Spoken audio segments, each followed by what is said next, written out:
Hoi, Hoi, ik ben Ramon en ik ben Cindy. en samen vormen we Dutch Travel Couples.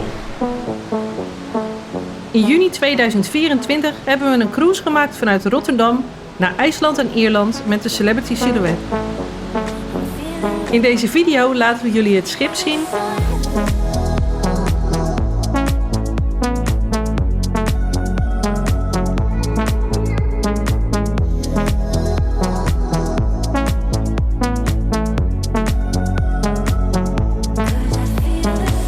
de restaurants en bars aan boord,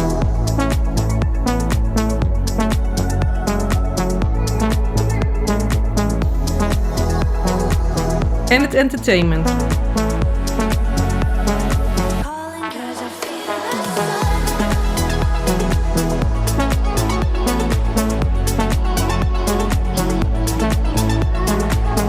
We laten jullie ook de havens zien waar we zijn geweest en wat we vanuit die havens hebben ondernomen.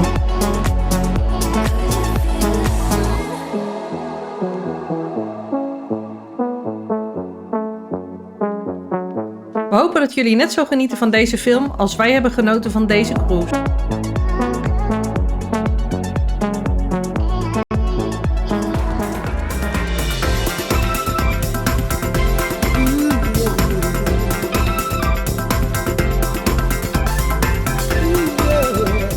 We hebben deze cruise eigenlijk een balkonhut met beperkt zicht geboekt. En we kregen op de duur een e-mail van Celebrity dat we konden meedoen aan een veiling om kans te maken op een upgrade. Dus we hebben een poging gewaagd en we krijgen hem dus ook, die upgrade.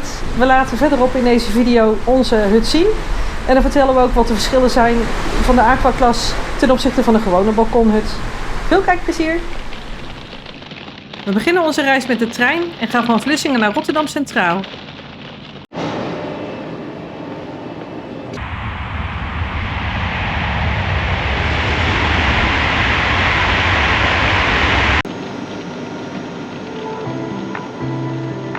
Vanaf Rotterdam Centraal Station moeten we nog een stukje met de metro naar Wilhelminaplein.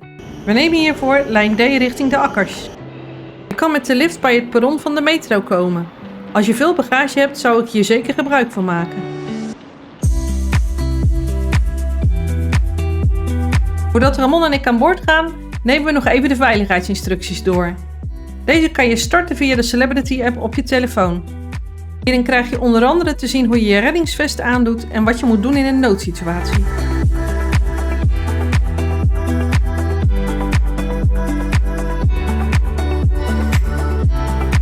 Tegenover de cruise terminal is deze indrukwekkende muurschildering te zien. Het is een muurschildering van Judith de Leeuw, die ze heeft geschilderd over 9 verdiepingen van het SSH-gebouw.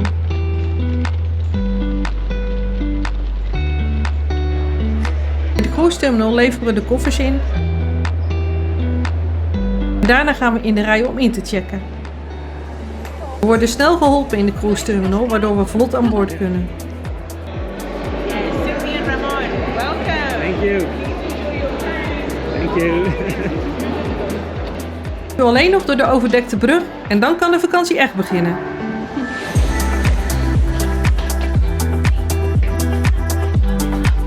We worden vriendelijk welkom geheten door het personeel van de Celebrity Silhouette.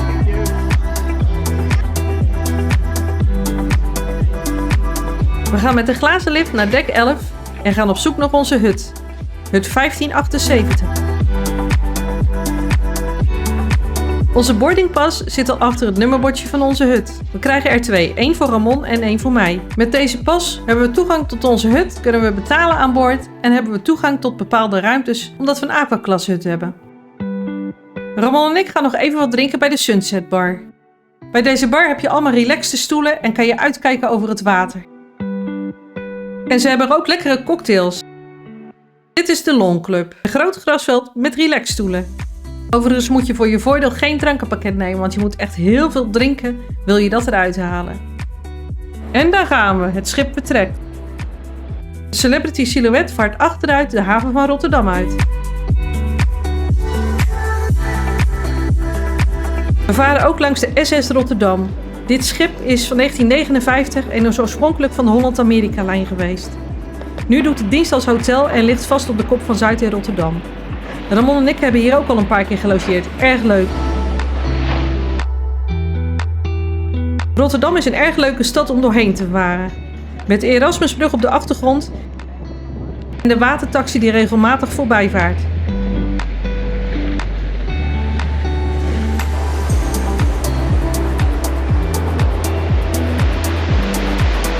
Nadat het schip is gedraaid, varen we langs de molen van Nolet in Schiedam.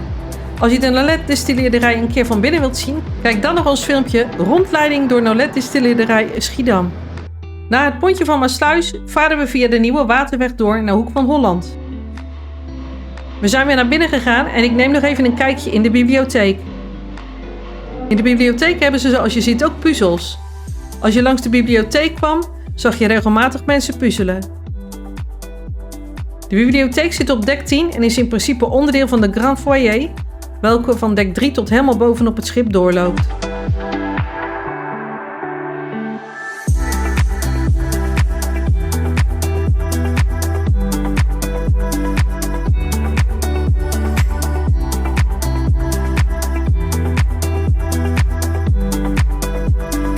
Op onze eerste dag aan boord kregen we de mogelijkheid om een specialiteitenrestaurant te reserveren met 30% korting.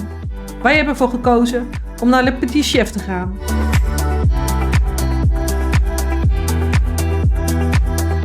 Bij Le Petit Chef wordt er een animatie op de tafel geprojecteerd.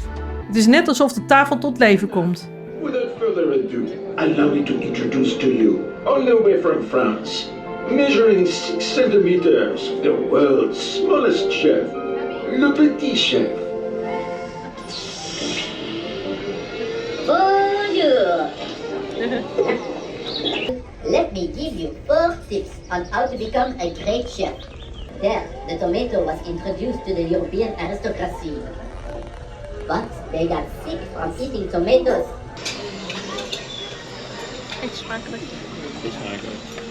Bij Le Petit Chef kan je kiezen tussen 2 verschillende menus. De menu extraordinaire en die other menu.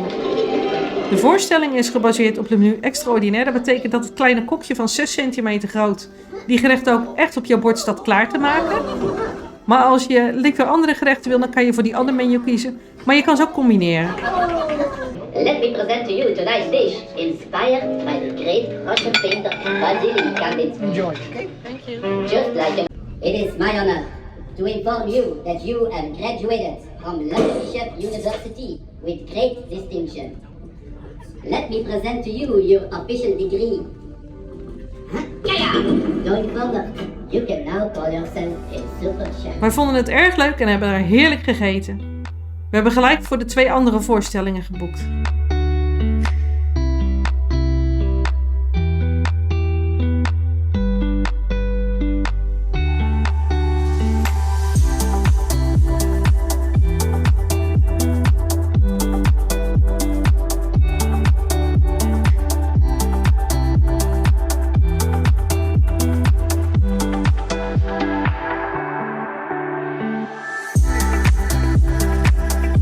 En we gaan de Noordzee op. We hebben 2 heerlijke zeedagen voor de boeg.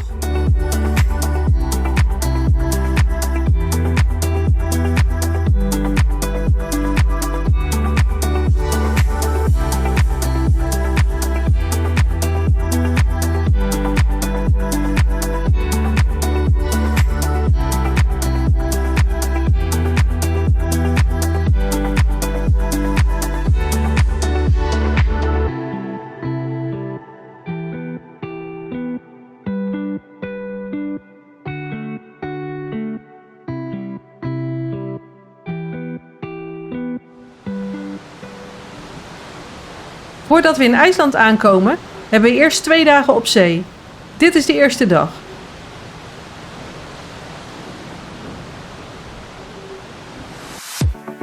We willen graag ontbijten in Blue en zijn daarom, ondanks het een zeedag is, toch op tijd opgestaan. Het Blue restaurant is enkel voor mensen die verblijven in een aqua-klashut. Doordat het een beperkt aantal mensen is het een stuk rustiger in het Blue restaurant.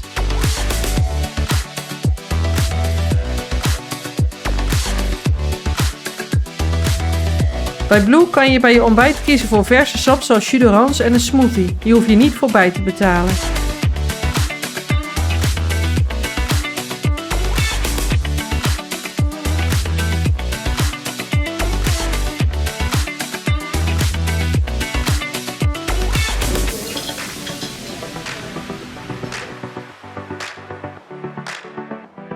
We hebben heerlijk ontbeten. Na het ontbijt gaan we nog even het schip verkennen. In de Grand Foyer worden er regelmatig activiteiten georganiseerd. Vandaag is er salsales en iedereen kan meedoen.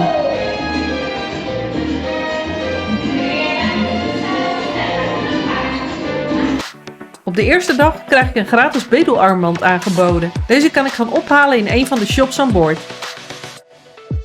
Eerst even een gratis raffleticket ophalen. Shall we start with the raffle? Yeah! 5, 8, 4. We have a lucky winner. Helaas, niets gewonnen. Er zijn eigenlijk best veel winkels.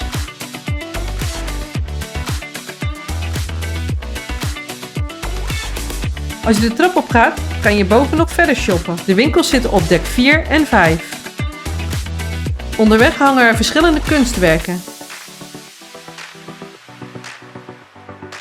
En dit is de winkel waar ik de gratis bedel kan ophalen. En dit is hem dan. De armband heb ik gratis gekregen en de bedels heb ik met korting gekocht.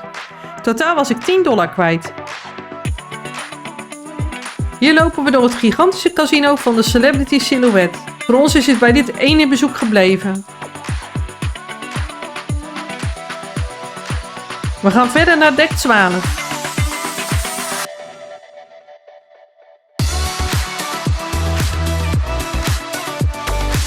Hier heb je onder andere tafeltennis, het buitenzwembad met jacuzzi's en de loungestoelen en nog een paar super relaxe stoelen waar je gratis gebruik van mag maken.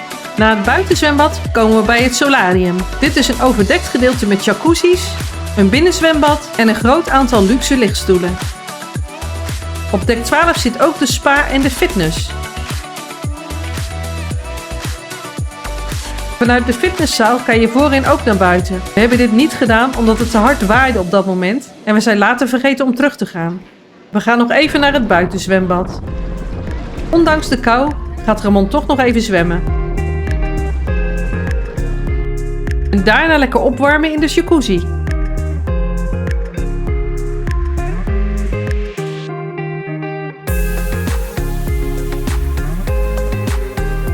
'S'avonds gaan we weer eten bij Blue.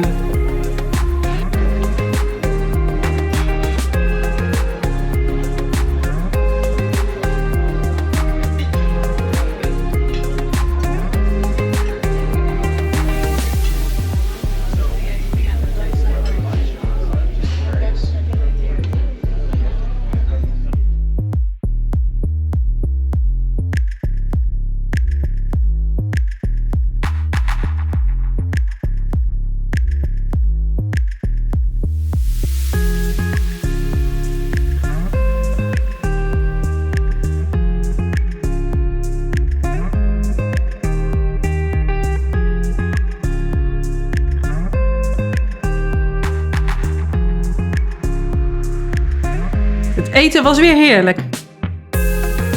Na Blue gaan we naar de Sky Observation Lounge op dek 14.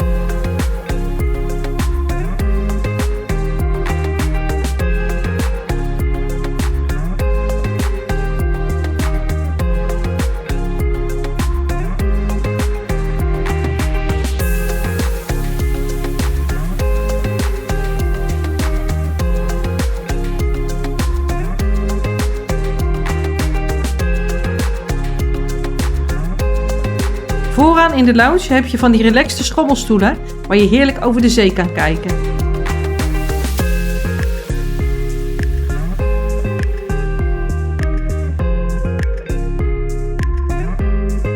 Ramon en ik nemen het er nog even van. En we nemen allebei een cocktail. Ik had een elderflower blush en Ramon een Singapore sling.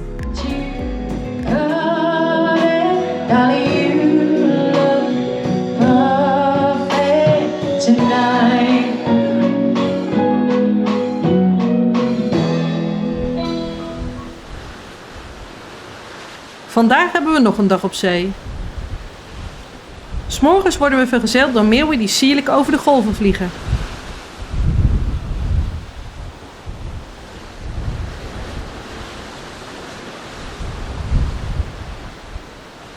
Morgens willen we gaan ontbijten in Blue, maar ik wil eerst nog even langs het buffetrestaurant om te zien wat ze er allemaal hebben. Onderweg in het trappenhuis kom je van allerlei kunstwerken tegen. Eerlijk gezegd geen kunstwerken die wij nu echt geweldig vinden.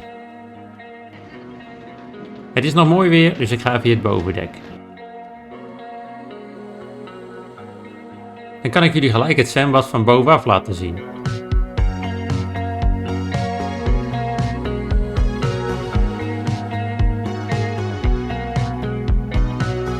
Bij Ocean View Café staat er altijd iemand klaar om je te verwelkomen. Zij kunnen je ook van dat handenwasspul geven, zodat je gelijk je handen hebt gewassen. Het Ocean View Café is ruim opgezet, zodat je elkaar niet snel in de weg loopt. De keuze is enorm uitgebreid. Het is echt super vers en het ziet er allemaal erg lekker uit. Er zijn verschillende eilanden en er is van alles te krijgen. Bonen in tomatensaus, worstjes, bacon en diverse salade, diverse soorten brood, diverse soorten beleg, fruit, gesneden of nog in de schil,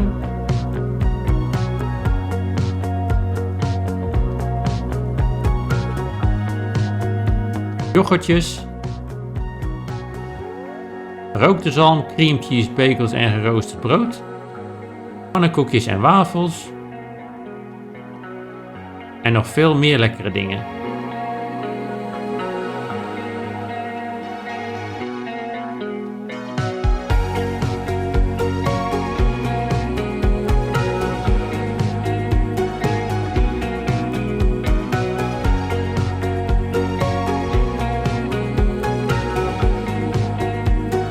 Ik kon het toch niet laten om wat mee te nemen.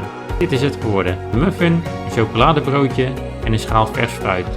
Na dit voorproefje hebben we nog ontbeten bij Blue. En daarna zijn we naar de Persian Garden gegaan. Hier kan je op stenen verwarmde banken liggen met uitzicht op zee. Persoonlijk vond ik de banken niet zo comfortabel liggen. Als je binnen lekker rustig wilt liggen met uitzicht op zee, dan zou ik naar de Relaxation Lounge gaan. Hier laten we later in de video nog wat van zien. Nog even op het achterdek een foto maken van het turbulente water achter het schip. En natuurlijk een selfie.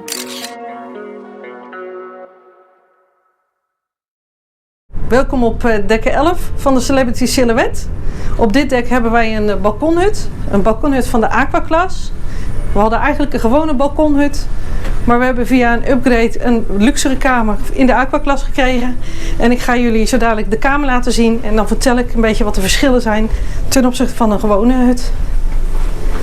1578, dat is onze kamer. En je kan simpel naar binnen, gewoon met je pasje. Nou, dan gaan we gelijk bij de badkamer beginnen. Hier zit de verlichting, maar we hebben hem al voor het gemak aangedaan voor jullie. Nou, hier aan de linkerkant hangen onze badhanddoeken. Heb je ze niet meer nodig, moeten ze ververst worden, dan gooi je ze op de grond. En de steward weet dan dat ze ververst moeten worden.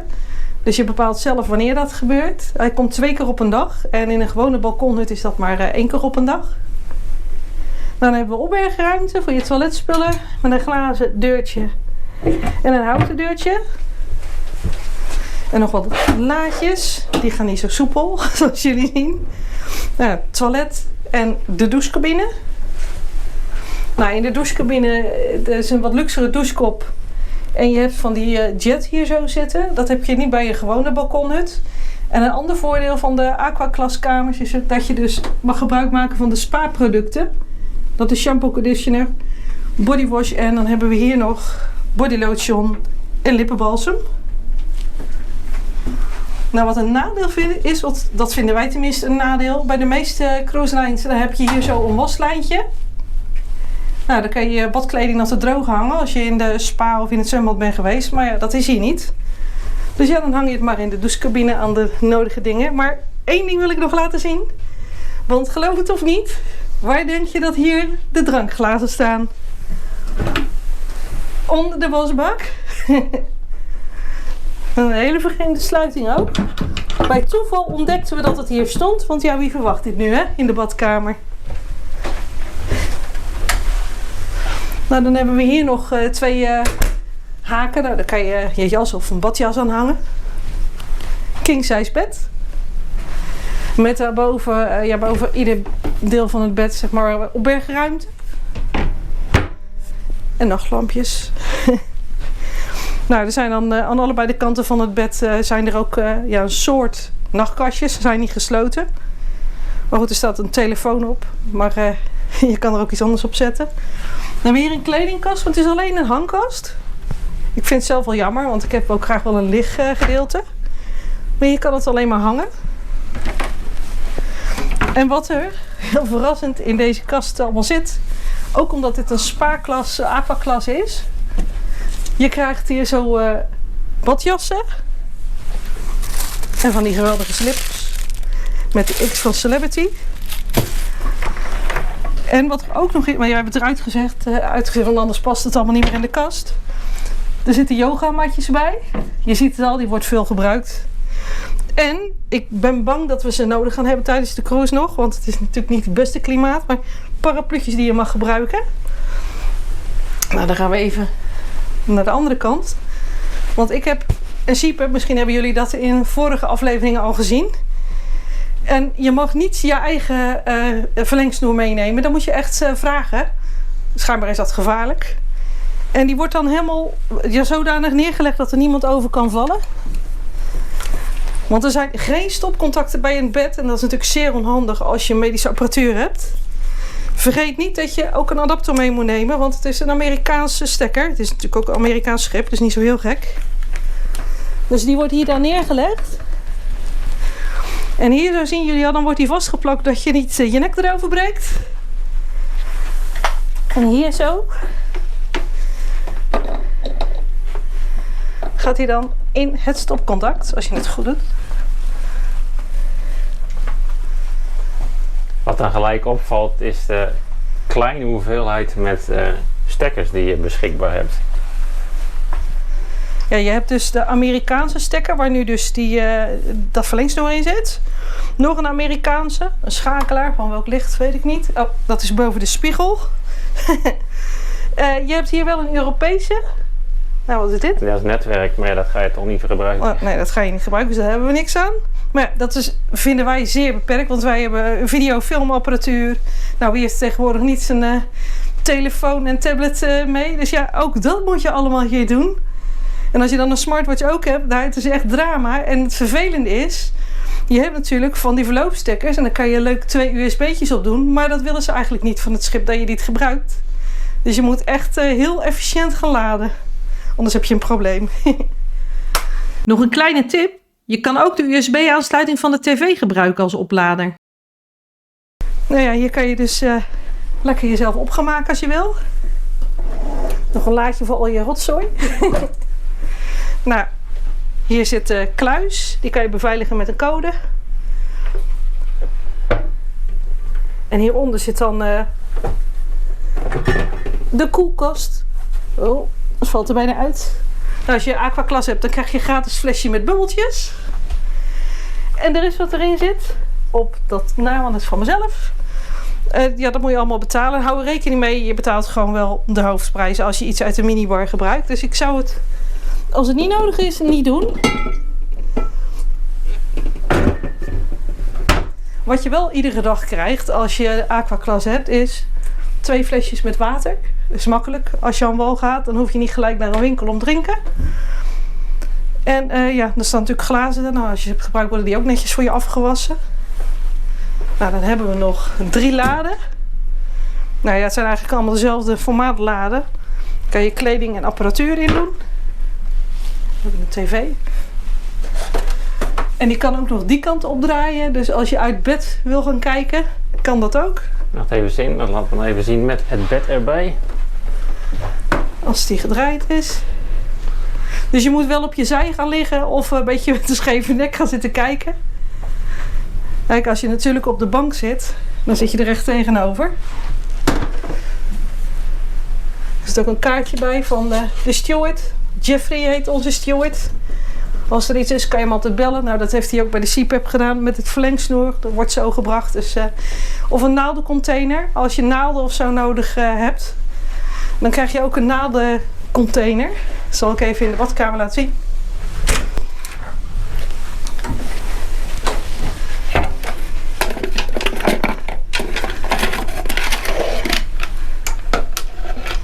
Kijk, dan krijg je gewoon zo'n naaldencontainer. En aan het eind van de cruise wordt hij dan voor je veilig verwerkt.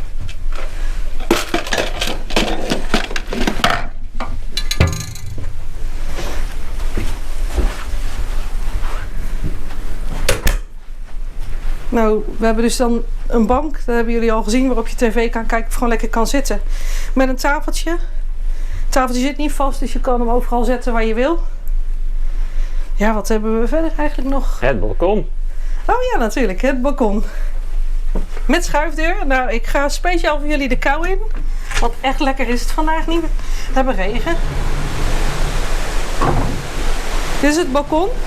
Ik ga echt niet zitten nu, want het is nat, hè, die stoel. Maar bij deze kamers, bij de aquaklas, heb je dus ook een voetenbankje extra. Dat je lekker zo met je benen erop kan zitten. Maar dat heb je niet bij de andere kamers. Dat is gewoon alleen een stoel en een tafeltje. En zoals jullie misschien kunnen zien, is het een lekker ruim balkon. Je kan echt met je benen lang uit gaan zitten als je dat zou willen. Helaas is het weer op dit moment niet dat we zoiets hebben van nou we gaan lekker buiten zitten. Maar het zou kunnen. Nou, en wat we ook vermoeden, maar dat weten we niet 100% zeker, dat hebben we niet terug kunnen vinden, is dat de kamer wat ruimer is bij de aquaklas dan een gewone balkonhut. Dus ja, laten we nog even de kamer zien vanaf het balkon. Dan kan je zien dat het best wel een ruime kamer is. Nou, ik denk dat jullie het belangrijkste wel hebben gezien, maar wat ik nog niet heb verteld. Als je dus aquaklas hebt, dan heb je toegang tot de spa. Het is niet zo dat je alles van de spa mag. Je mag in de Persian Garden, kan je lekker op warmtestoelen gaan liggen. Nou, er zijn sauna en dergelijke. Ramon, ben jij in de sauna al geweest? Nee, ik heb hem alleen gezien. Oh, nou ja, ik ga er sowieso niet in. Maar goed, het zou mogen. En ja, er zijn ook spa-behandelingen. En op bepaalde dagen kan je, omdat je aquaklas hebt, ook korting krijgen op behandelingen als je zou willen. Hou er rekening mee, dat is duurder dan als je bijvoorbeeld in Nederland een behandeling laat doen. En er is ook een kapsalon en dergelijke waar je haar kan laten doen. Of massages, of wat je maar wil. Wat je ook hebt, maar dat is niet speciaal voor aquaklas. Je hebt ook hier zo een speciaal overdekt zwembad, zeg maar met warmtebaden, waar je lekker heen kan. Dus dat zullen jullie in de rest van het filmpje ook nog een keer tegenkomen. Ja, en omdat we aquaklas hebben, gaan Cindy en ik zo vaak als het kan ontbijten bij Blue. En dan zit je echt een stuk relaxter en je krijgt bediening. En je krijgt dan ook bijvoorbeeld gratis jus d'orange, vers geperste jus d'orange. En je kan smoothies nemen. En 's avonds gaan we ook vaak eten bij Blue. En dat kan alleen als je aquaklas bent. Ja, want normaal moet je anders bij Grand Cuvée in de main dining room, zoals dat genoemd wordt, eten. Sorry. Ja. En ja, wij mogen dus naar Blue. En ik moet zeggen, het is een veel gezelligere sfeer. Het is, ja, bij Blue, er zijn ook blauwe glazen. Het zijn allemaal een beetje blauwe decoraties. En ja, het is wat sfeervoller gewoon om daar te eten. En ja, we hebben ook Portugese vrienden ontmoet aan boord. Dus we gaan ook regelmatig daarmee bij Blue eten. Dus dat is een leuk tentje om te zitten. Omdat het ook wat kleinschalig is, gaan die opers je ook steeds beter kennen. En dat maak je een praatje. Dat is echt een heel leuk sfeertje. Ja, want als je in de Grand Cuvée gaat, dus de andere main dining room, dan heb je dus ook steeds een andere ober. En hier weten ze sommigen zelfs je kamernummer als je nog maar komt aanmelden. Dus dat is natuurlijk wel bijzonder. Zeker als je nagaat hoeveel mensen er eigenlijk aan boord zitten. En dat dat ook wisselt per week wie er allemaal op zitten. Dus ja, voor de rest zijn ze ook super vriendelijk allemaal daar. Ja. Hadden we het van het gratis water al verteld? Ja. Oké, nou, dan hebben we volgens mij alles verteld van onze aquaklas hut. Ja, of we zijn iets vergeten, maar dan zullen we dat later nog wel toevoegen voor jullie. Dus nou, ik hoop dat jullie er wat aan hebben gehad. Dus hou er rekening mee in ieder geval als je medische apparatuur hebt. Of veel spullen moet laden, weinig stopcontacten. Dus vraag een verlengsnoer, dan kan je misschien nog wat meer laden. Ja, en wat misschien ook wel handig is, wij vinden het hier qua opbergruimte wat minder. Misschien kan Cindy even van het bed onderaan optillen. Want daar hebben wij onze koffers geplaatst. Ja, die leggen we gewoon onder het bed. En als je bijvoorbeeld ook spullen hebt die waardevol zijn en je hebt een koffer die op slot kan, zou je dus ook kunnen besluiten om het even in je koffer te doen, in je koffer op slot en dan onder het bed. Dan heb je als het ware een soort extra kluisje gecreëerd. Nou, dat was het. Dat was de rondleiding van onze stateroom, oftewel balkonhut. Ondertussen is het tijd voor de lunch. We gaan naar het Ocean View Café. Ook met de lunch is de keuze weer zeer uitgebreid. Je kan pasta's laten maken met diverse verse ingrediënten. Er zijn diverse soorten vlees en vis die je kan combineren met pasta's, rijst, wraps, noem het maar op. Er is een eiland met boterhammen en broodjes. En natuurlijk wordt er ook van alles aangeboden voor op het brood. Zoals verschillende soorten hummus en verschillende soorten kaas. Naast het gewone brood wordt er ook een Daisenbroodje aangeboden. Erg fijn voor mensen die niet goed tegen gewoon brood kunnen, zoals Ramon. Er is eigenlijk te veel om op te noemen. Mensen met keuzestress hebben hier zeker begeleiding nodig.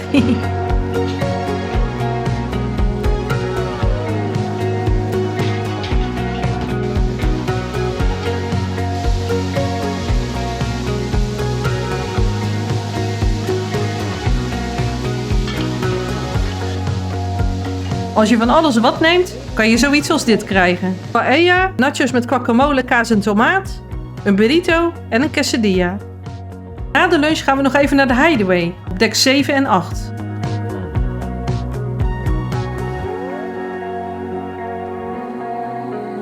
Hier heb je onder andere van deze kokonnen waarin je kan zitten.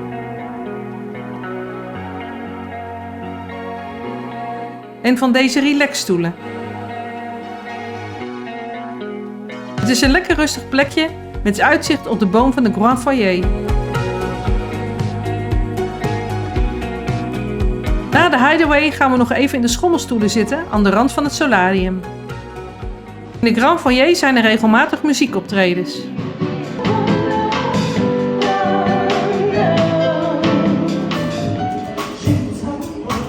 In de lift kan je ook gelijk meegenieten van de live muziek.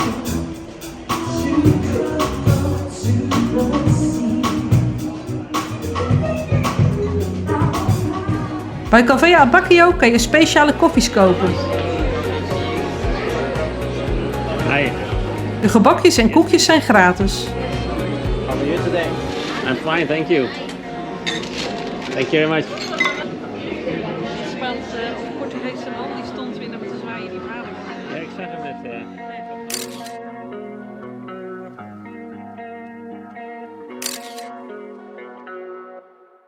'S Avonds gaan we naar het theater, naar een optreden van Jakub Trazak. Jakub Trazak is een violist en speelt zowel klassieke nummers als moderne nummers.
Vandaag zijn we in Akureyri, onze eerste dag in IJsland.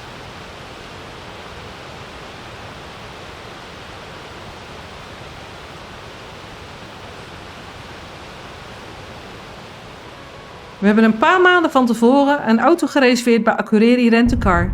Het grote voordeel van deze verhuurder is dat de auto wordt afgeleverd bij de cruise terminal en dat je de auto ook weer kan inleveren bij de cruise terminal. Ideaal! We zullen een link naar de website van Akureyri Rent a Car plaatsen in de beschrijving van dit filmpje. Een paar dagen voordat we in Akureyri aankwamen heeft het behoorlijk gesneeuwd. En er is zelfs een sneeuwstorm geweest. Zelfs voor IJsland is dit ongebruikelijk in deze periode. Op hoogte wordt de hoeveelheid sneeuw steeds meer en wordt het zicht minder door laaghangende bewolking. Al met al is het goed te doen. De weg is goed sneeuwvrij gemaakt en het is een prachtige route.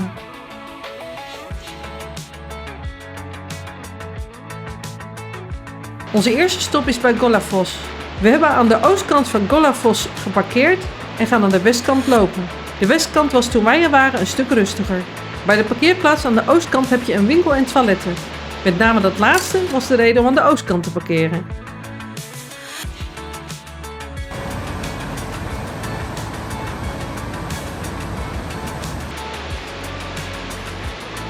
De Gollafoss is een van de grotere watervallen van IJsland. Bij deze waterval stort het water van de Skjaldfjallafljótsrivier zich 12 meter de diepte in. De waterval is door rotsen verdeeld in een paar stukken en heeft een totale breedte van 30 meter. Ik heb ook nog een paar lange sluitertijdfoto's gemaakt van Gollafoss. Hierdoor ziet het water er als een soort bruidsluier uit. Wat vinden jullie van deze foto's? Laat het me alsjeblieft weten in de reactie bij deze video. Via de voetgangersbrug zijn we weer teruggelopen naar de oostkant.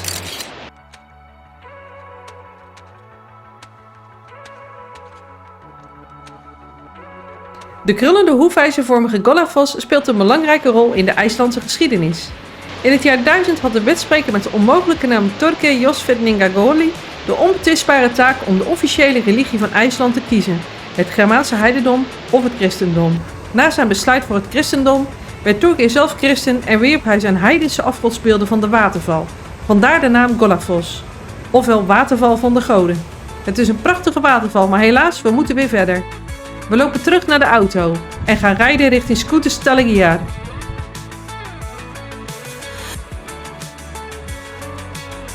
De auto waarin we rijden is een Volkswagen ID3, een elektrische auto en dezelfde als die we thuis hebben. Naast dat dit een hele fijne auto is om mee te rijden, hebben we nu ook het voordeel dat we hem niet volgeladen hoeven in te leveren. Onderweg naar de Skuteskallagríar komen we langs het Masvattenmeer. Doordat er zo goed als geen wind staat, is het water als een spiegel en krijg je dit soort mooie plaatjes.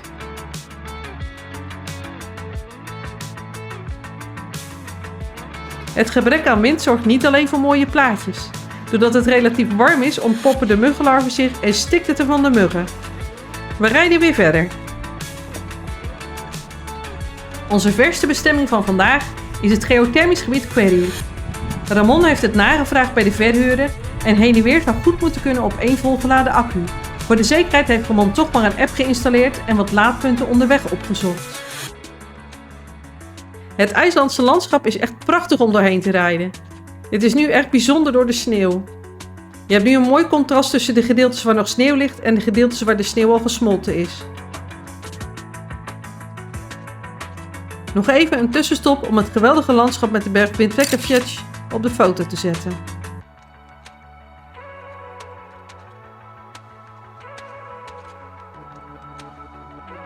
We komen aan bij de Skuteskallagríar. Ramon laat de drone op om jullie dit mooie landschap vanuit de lucht te laten zien. Bij Skutestadir aan de zuidelijke kant van het Mývatnarmeer zijn deze pseudokraters te vinden. Pseudokraters zijn eigenlijk geen echte kraters. Echte kraters hebben namelijk een pijp of schacht die naar een voormalige magnakamer leidt. Pseudokraters hebben een dergelijke pijp niet en zijn op een heel andere manier ontstaan. Toen de vulkaan Fjärdat zo'n 2500 jaar geleden uitbarstte, was het gebied nog één groot moeras. De lava die uit de vulkaan stroomde kroop langzaam over het moeras en sloot het water als het ware op. Door de hoge temperatuur van het lava begon het onderliggende water op te warmen en tenslotte te koken. Hierdoor ontwikkelde zich stoom en werd de druk onder het lavaveld opgebouwd. Op de duur werd de druk te hoog en explodeerde de boel. Rondom de plek van de explosie ontstond een ronde wal van puin en de pseudokrater was geboren. Pseudokraters kan je overigens alleen vinden op IJsland, dus dat is heel bijzonder. Vandaag met de huurauto vertrokken uit Akureyri. En we zijn nu bij, ik noem het maar het maanlandschap, want de IJslandse naam kan ik niet uitspreken. Het is hier prachtig, maar het stikt hier van de muggen. Ik hoop dat jullie het een beetje kunnen zien.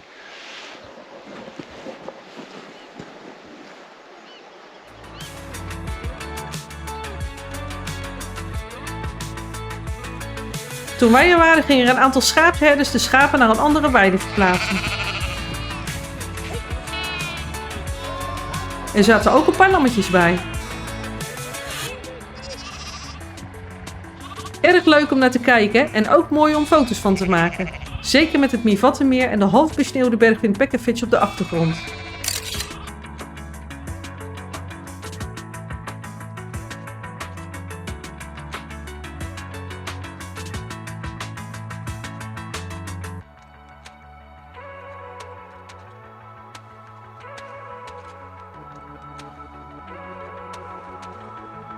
Rondom de pseudokraters is een mooi wandelpad aangelegd.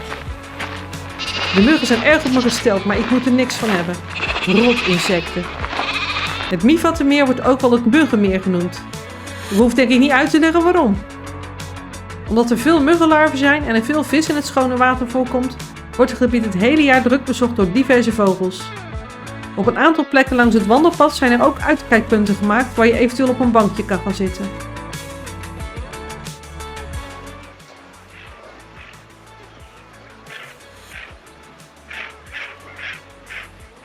We gaan door naar Dimmuborgir. Onderweg naar Dimmuborgir komen we langs het Höfnipark. Helaas blijft het voor ons bij een fotostop. Als we meer tijd hadden gehad, dan hadden we zeker nog een wandeling gemaakt door dit mooie kleine parkje.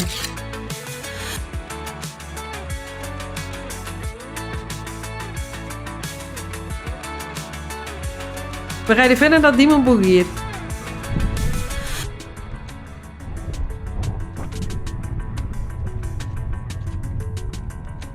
Dimon Borgir ontstond bij vulkanische uitbarstingen van ongeveer 3000 jaar geleden. Het afgekoelde lava lag waarschijnlijk op een zachte onderlaag. Nadat de onderlaag was weggespoeld is het lavadak ingestort en zijn de donkere rotsformaties ontstaan.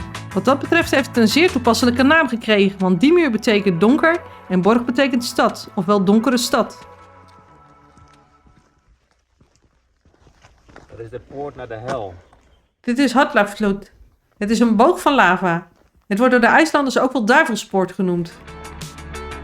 Er is een mooi pad aangelegd tussen de rotsformaties en er zijn meerdere routes die je kan lopen. De routes worden met kleuren aangegeven. Doordat de rotsen toch wel een beetje op elkaar lijken, kan je makkelijk verdwalen. Ik zou daarom adviseren om aan het begin een route te kiezen en die helemaal tot het eind te volgen. Voor de Game of Thrones liefhebbers, Dimon Borgir vormt de achtergrond van het wildlingkamp van Mance Rayder. Ramon gaat nog even naar boven om de grot van de trollen te bezoeken. Zoals we zien hebben de trollen het best aardig ingericht. Er is zelfs een beest om het een beetje netjes te houden.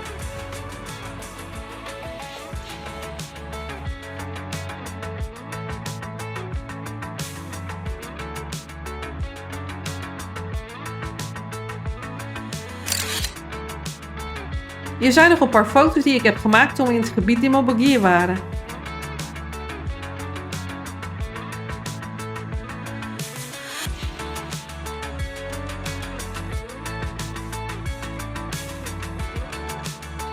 De meest bekende Fort Kirkjan, de Church, hebben we helaas niet kunnen bezoeken omdat we gezien de tijd de kortste route hebben gekozen. We gaan weer terug naar de parkeerplaats en gaan richting Querir.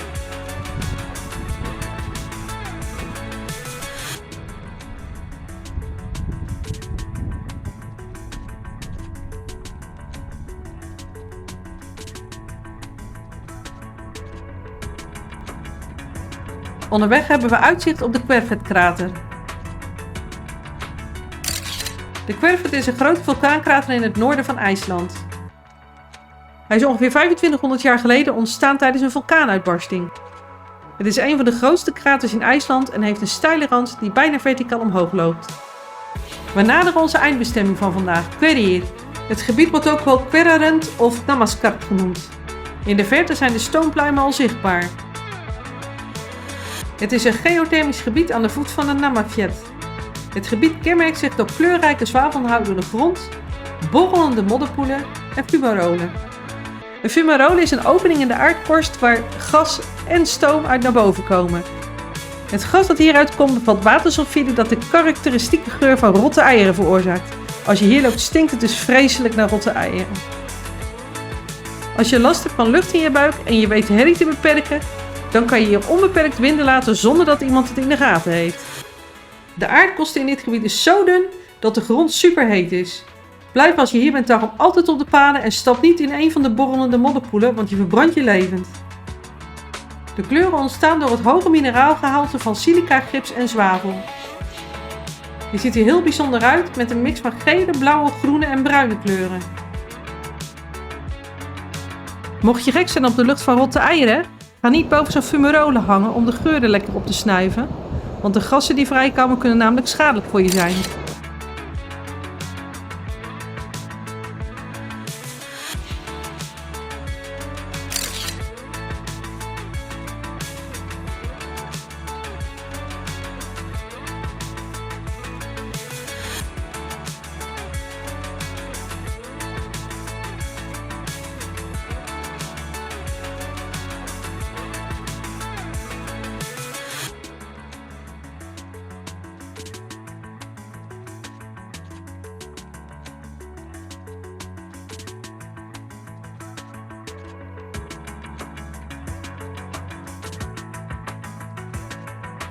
Na Querir gaan we weer terug naar ons schip in Akureyri. We hebben het allemaal op 1 acculading kunnen rijden en hebben niet hoeven laden. 'S'avonds willen we gaan eten bij het hoofdrestaurant van de Celebrity Silhouette, Grand Cuvée. Als we een tafel toegewezen hebben gekregen, blijkt dat het restaurant behoorlijk rumoerig en druk is. Wat ons betreft te druk. We bedanken daarom voor de tafel en gaan naar het Blue restaurant om te eten.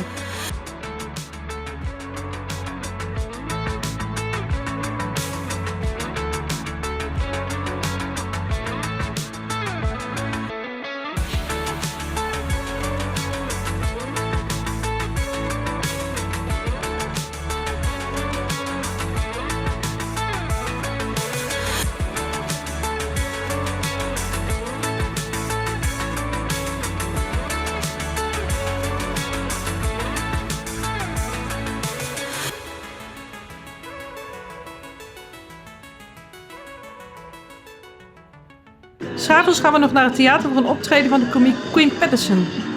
Uit fatsoen zijn we blijven zitten, maar het was eigenlijk niets. Helaas voor Queen zijn er tijdens het optreden wel een heleboel andere mensen weggelopen. Hoi, Hoi! vandaag zijn we in Isafjordur.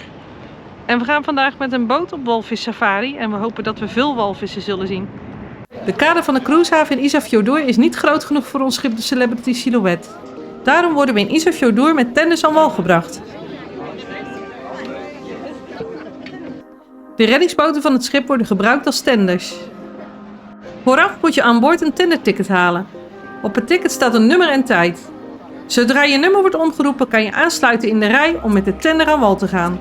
Voor de terugweg heb je geen ticket nodig. Het is best nog even varen van het schip naar de haven van Isafjordur, maar in zo'n mooie omgeving is dat zeker geen straf. Als je de gelegenheid hebt en het weer werkt een beetje mee, dan zouden we zeker buiten gaan zitten bij de tender. Binnen zit je met veel mensen op een kluitje en heb je geen uitzicht. Zorg dat je goed gekleed bent, want het kan nog behoorlijk koud zijn in juni in Isafjordur.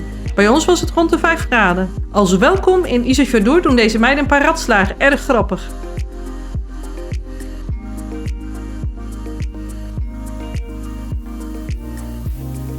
We mogen vandaag meevaren met de chauffeur.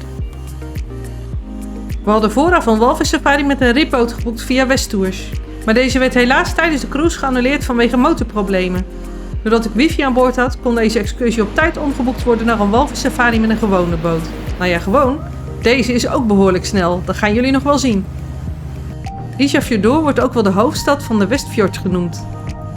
Met het schip de Chauffeur varen we door het Skutulsfjordur het Isafjordurfjord in. Isafjordur betekent vrij vertaald IJsfjorddiep. Het is het grootste fjord van de IJslandse regio Vestfirðir, de Westfjorden. En het heeft een lengte van ongeveer 75 kilometer. We varen ook nog langs ons cruiseschip de Celebrity Silhouette. Tijd voor een selfie.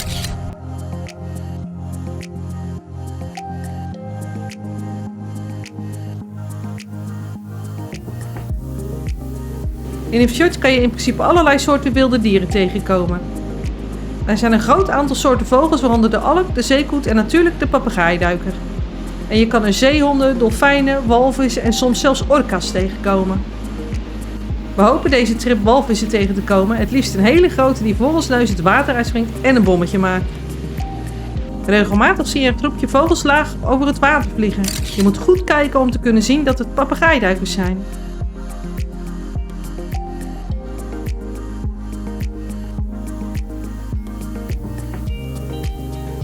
De kapitein is samen met zijn team druk op zoek naar walvissen. Ondertussen genieten we van de prachtige omgeving. Ook al zouden we geen walvissen zien, dan is de boottocht nog steeds een aanrader. Het is hier namelijk erg mooi. Ik heb in ieder geval weer een paar foto's kunnen maken. Hier zijn er een paar.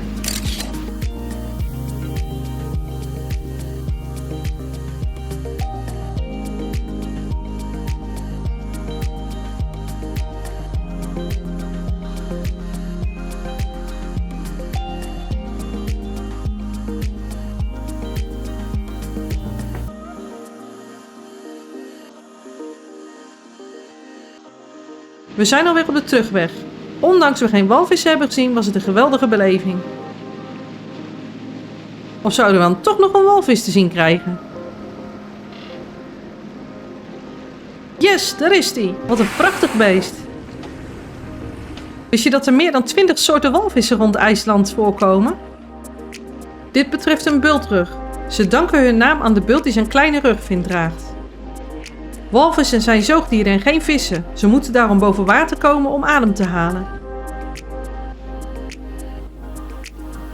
om vervolgens weer in de diepte te duiken.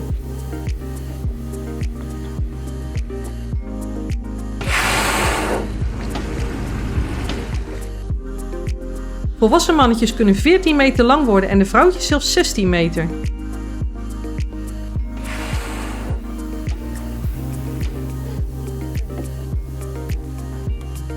Omdat we pas aan het eind van onze trip walvissen zien en niemand op tijd terug hoeft te zijn, gaat de chauffeur nog wat langer door.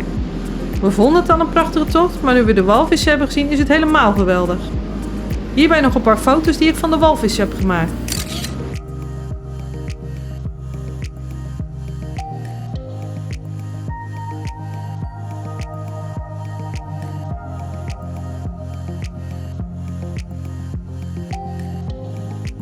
Nu gaan we toch maar terug naar de haven. In de verte zien we de Celebrity Silhouette al liggen. Het is een prachtig schip. Helaas wordt met deze beelden ook pijnlijk duidelijk dat cruiseschepen vervuilend zijn. Hopelijk komen ze snel met een oplossing om het cruisen een stuk schoner te maken. Want het is voor ons toch wel de meest fantastische manier van vakantie vieren.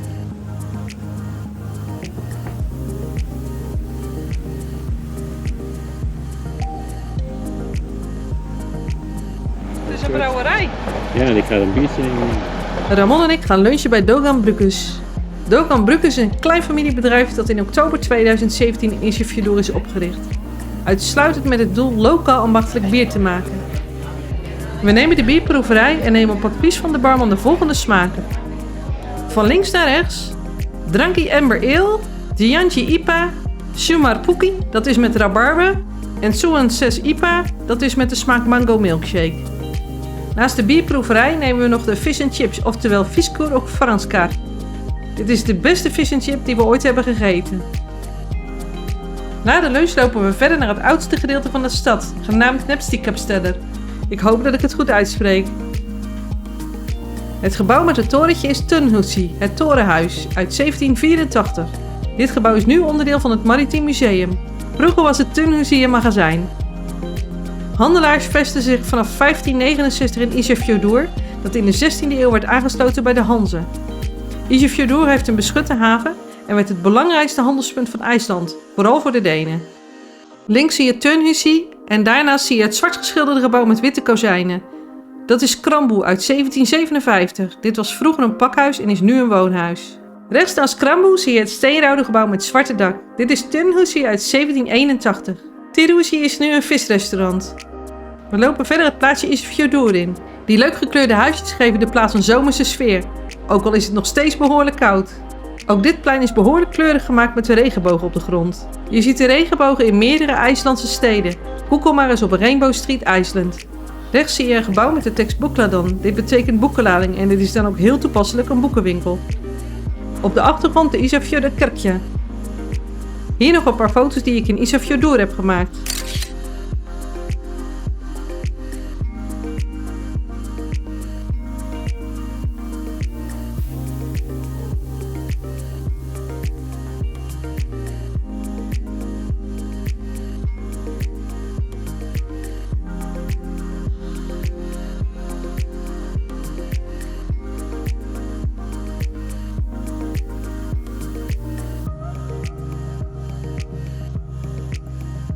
Het dagje Isefjordur zit er weer op.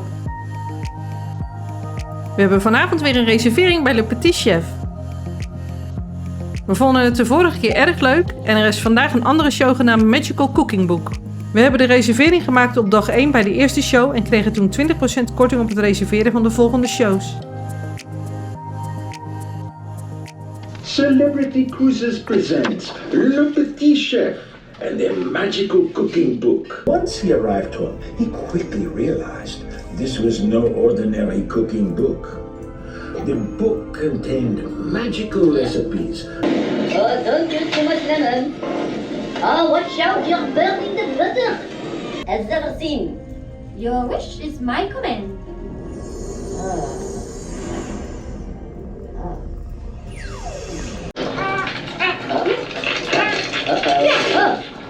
Ah, freedom! I'm so hungry.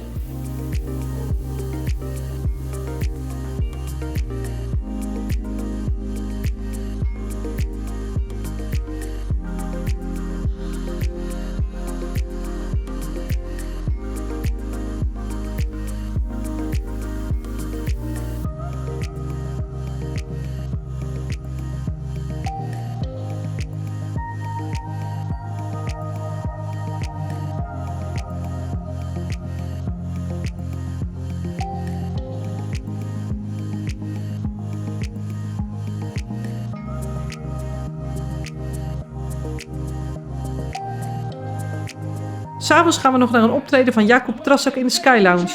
De muziek is weer prachtig.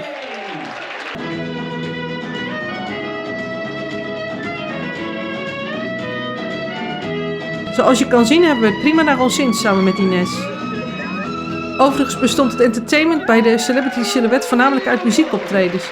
Je had er geen grote dansvoorstellingen of bijvoorbeeld een illusionist. Er was wel 1 komiek, maar die vonden wij niet grappig. Simply the best.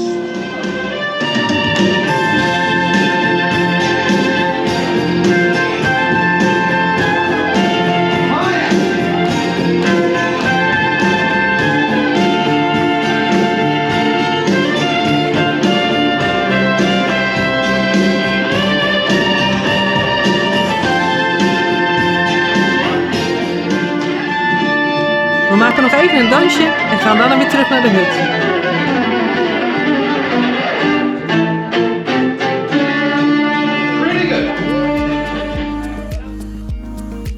Morgen weer vroeg op voor een lange dag Reykjavik.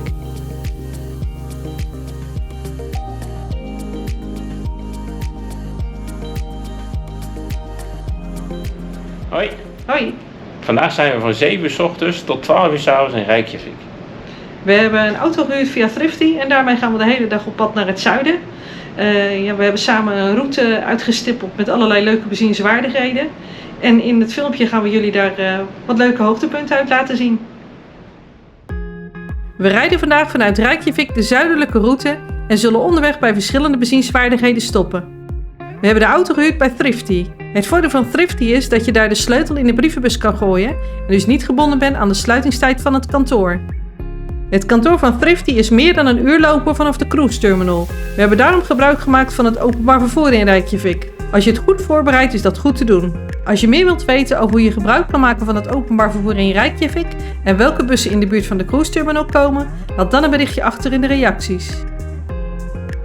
Wil je net zoals wij een auto huren? Probeer dan zo vroeg mogelijk te boeken. Wij waren €165 kwijt voor een Mazda 2 en we hadden 3 maanden van tevoren geboekt en hebben alle verzekeringen aangevinkt zodat we achteraf geen gedoe zouden krijgen. De vrienden van ons uit Portugal hebben een paar dagen van tevoren geprobeerd te boeken en zij zouden dan meer dan €300 kwijt zijn zonder verzekeringen. €165 voor 1 dag autohuur is natuurlijk veel geld. Maar hou er rekening mee dat je voor een excursie via het schip tussen de €300 en €400 per persoon kwijt bent. Dat zou tussen de €600 en €800 met z'n tweeën zijn.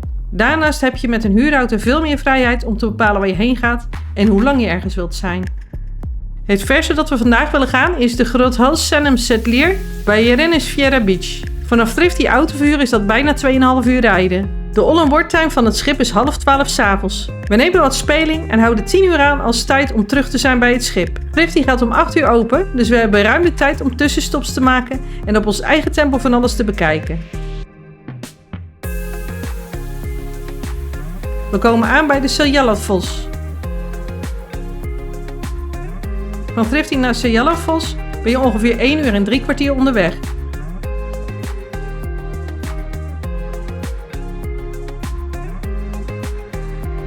Bij de bezienswaardigheden in IJsland is vaak een mooie parkeerplaats ingericht. Zo ook bij de Seljalandsfoss. Bij de parkeerplaats zijn een groot aantal toiletten, er is een winkeltje en je kan er wat te eten kopen. Het parkeren is overigens niet gratis. Je kan alleen een dagkaart kopen en betaalt hiervoor ongeveer €10. Wij betaalden dit met onze creditcard.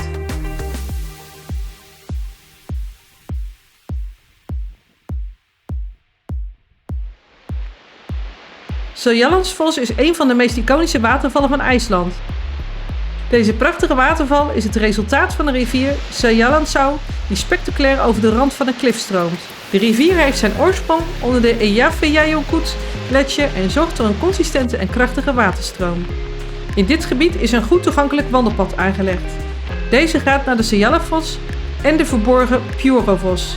Naast de Seljalandsfoss en de Pjurofoss is er nog een derde waterval tussen deze 2 watervallen in. Hier hebben we de naam niet van terug kunnen vinden. Weet jij de naam? Laat het ons alsjeblieft weten via de reacties. En dan na een klein stukje wandelen komen we bij de Pjurofoss. Dit wordt ook wel de verborgen waterval genoemd. En je kan wel zien waarom.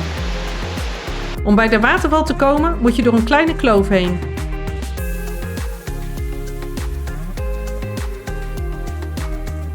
We hadden echt mazzel met het weer. Het is hier sowieso prachtig, maar met lekker weer is het toch net wat mooier. We gaan weer terug naar de auto om naar onze volgende bestemming te gaan. Het DC-3 vliegtuigwrak bij Ewinterhort.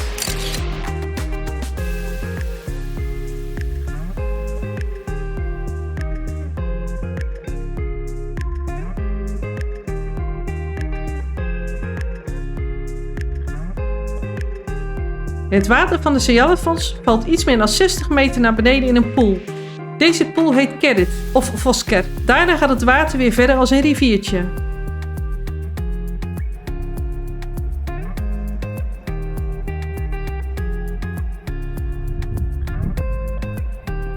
Het DC-3 vliegtuigwrak bij Ewinterhort is niet ver van de Seyjallafons, ongeveer 10 minuten rijden. Op de route vanuit Reykjavik kom je eigenlijk eerst langs het vliegtuigwrak. Maar omdat er bij het vliegtuigwrak geen toiletten zijn en bij Seyjallafons wel, hebben we ervoor gekozen om eerst naar Seyjallafons te gaan. Mocht je een sterke blaas hebben, dan kan je er dus voor kiezen om eerst naar het vliegtuigwrak te gaan. Ook bij de parkeerplaats van het vliegtuigwrak moet je weer betalen voor het parkeren. Je betaalt via een QR-code op een bord bij de parkeerplaats. De kosten voor het parkeren zijn bijna €10. Je zal dit bij de meeste bezienswaardigheden in IJsland tegenkomen. Het is voor IJslanders een manier om geld te verdienen aan het toerisme. Hou er rekening mee dat je een creditcard nodig hebt om de parkeerkosten te betalen. Het DC-3 vliegtuig dat hier ligt komt uit 1944. Dit is overigens niet de plek waar het vliegtuig oorspronkelijk is neergestort.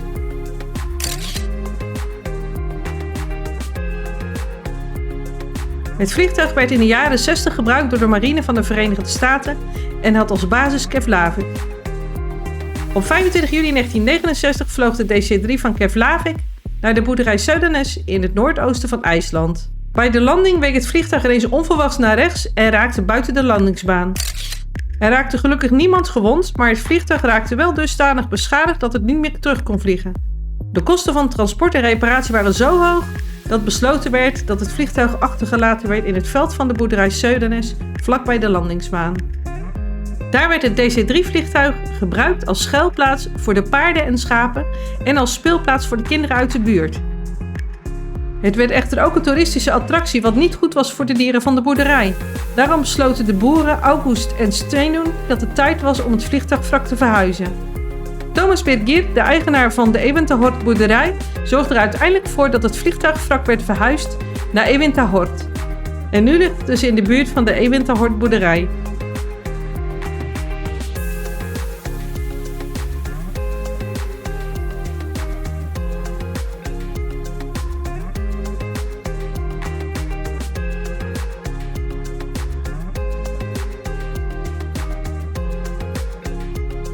We gaan weer verder. Onderweg stoppen we nog een keer bij Seyjallafons om gebruik te maken van de toiletten die daar zijn. We hadden, dachten we, een dagkaart voor het parkeren, maar dat blijkt nu maar 2 uur geldig te zijn. We gokken het erop en hebben er tot op heden niets meer van gehoord. Het ruige IJslandse landschap vinden we werkelijk prachtig. Onderweg in de huurauto is het dus ook volop genieten van het mooie uitzicht. Wat vinden jullie van het IJslandse landschap? Laat het ons weten in de reacties bij dit filmpje.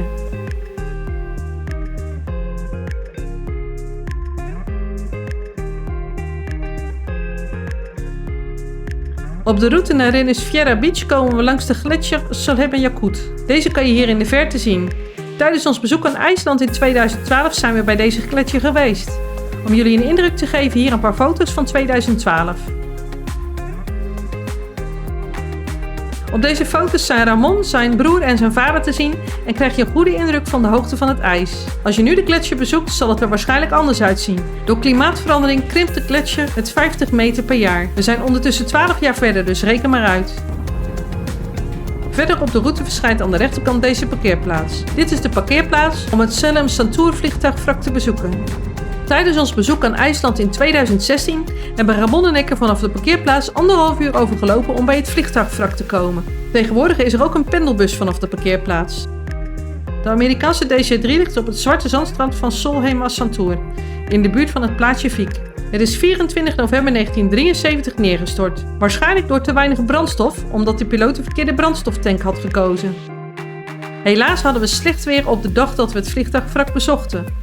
Maar het geeft wel mooie dramatische foto's zoals jullie kunnen zien. We slaan het Sólheimasantur vliegtuigwrak deze keer over en rijden door naar Reynisfjara Beach. Onderweg genieten we weer van het prachtige landschap.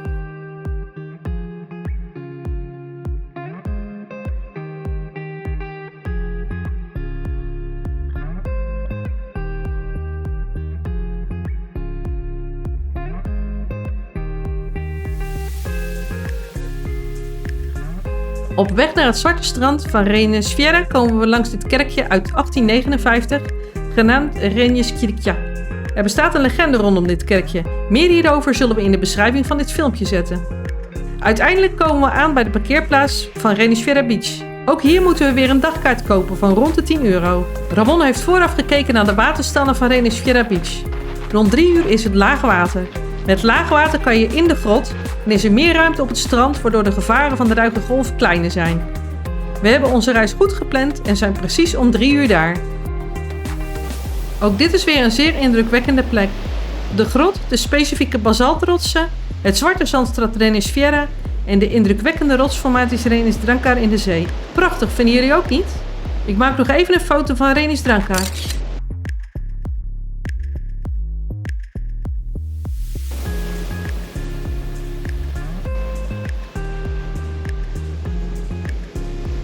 En nog een foto van de basaltzuilen met alle mensen eromheen.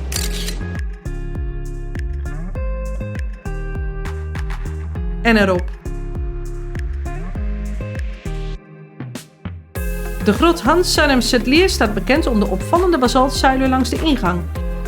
Het is in miljoenen jaren gevormd door vulkanische activiteit en het koele water van de Atlantische Oceaan.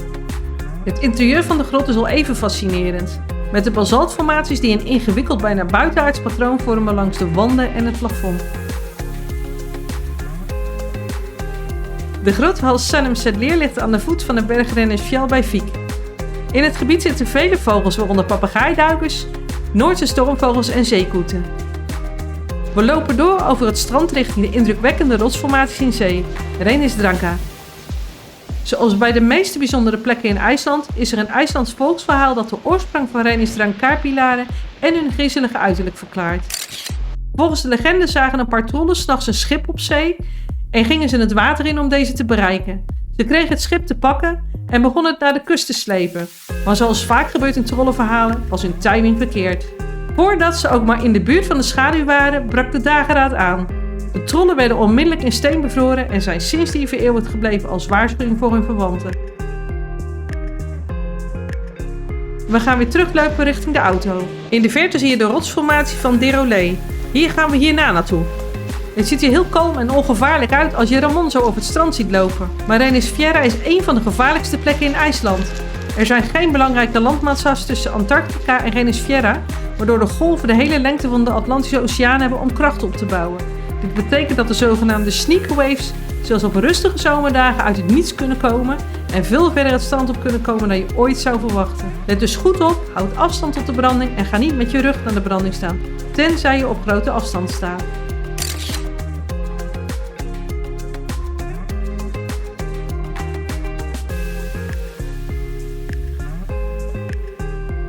Ramon probeert nog even een rots op zijn plek te zetten.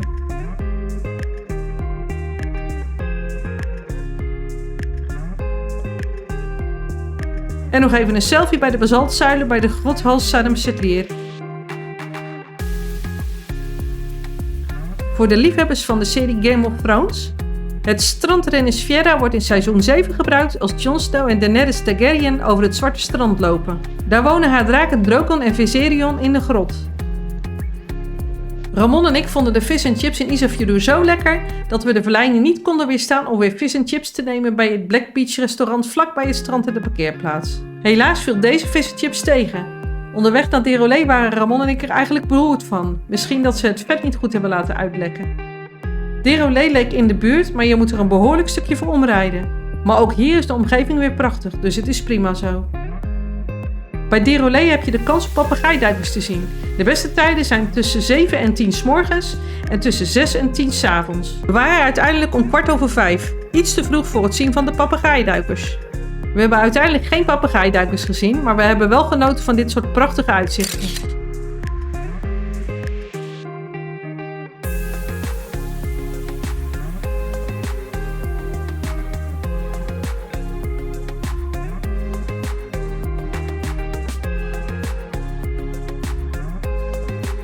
In de verte zie je de vuurtoren van Dirolé.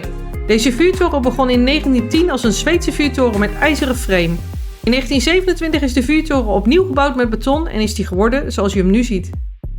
De Dirolé vuurtoren is voor IJsland de eerste vuurtoren aan land en ook de helderste. Het hoogste punt van de lantaarn ligt 123 meter boven zeeniveau en het licht ervan is te zien op afstand van 43 kilometer.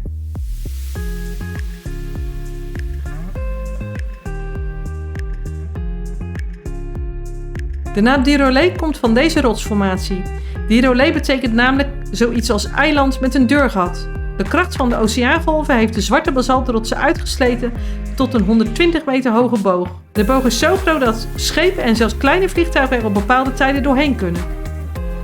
Tegenwoordig is Dirolé geen eiland meer, maar ten tijde van de kolonisatie van IJsland van 874 tot 930 was Dirolé dat wel. Tijdens de laatste ijstijd was IJsland geheel met ijs bedekt en door de gigantische druk werd IJsland letterlijk de grond ingedrukt. Bij het verdwijnen van het ijs nam de druk af en reist IJsland nog steeds langzaam omhoog. Daardoor was Dirolé ten tijde van de kolonisatie nog een eiland, nu is het een klif aan zee.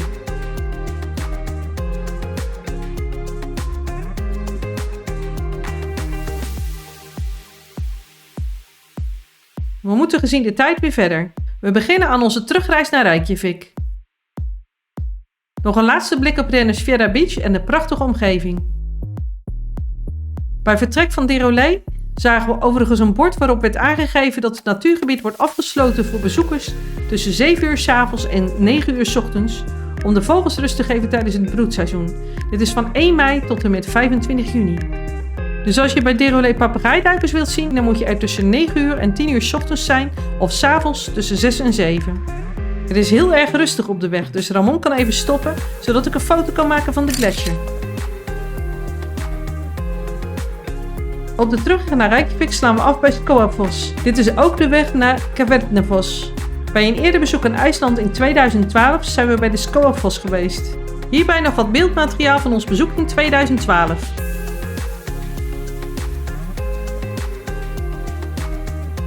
Hier zien we nog 12 jaar jonger uit. De tijd vliegt.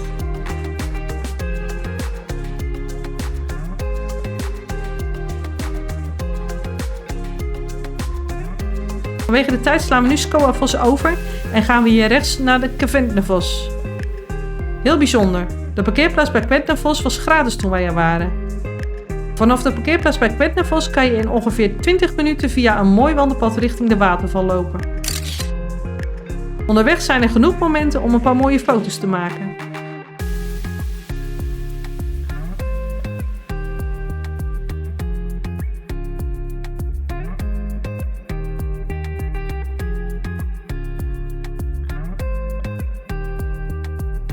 De waterval ligt boven een diep ingesneden basaltplaat in de Kverknierkloof. De kloof was vroeger de kustlijn van IJsland, maar door het omhoog reizen van IJsland naar de laatste ijstijd ongeveer 10.000 jaar geleden is de kustlijn 5 kilometer verplaatst.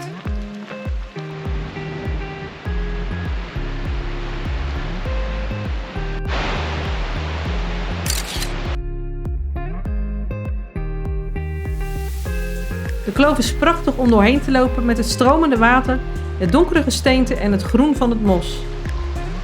De waterval is het resultaat van de rivier de Kvetna, welke over de rand van de kloof stroomt.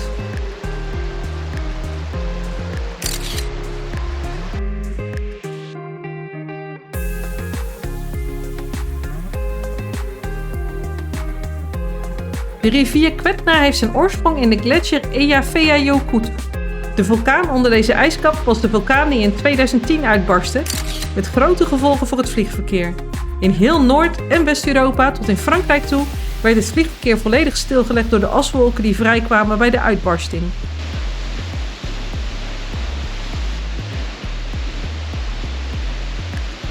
Ramon wil nog even achter de waterval langslopen.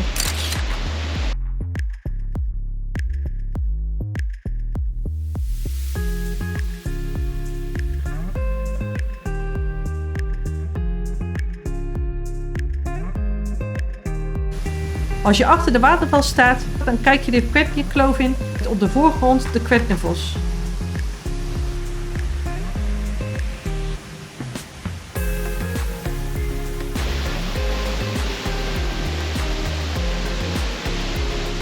Ramon is toch nog behoorlijk nat geworden. En ik ook, zoals je kan zien.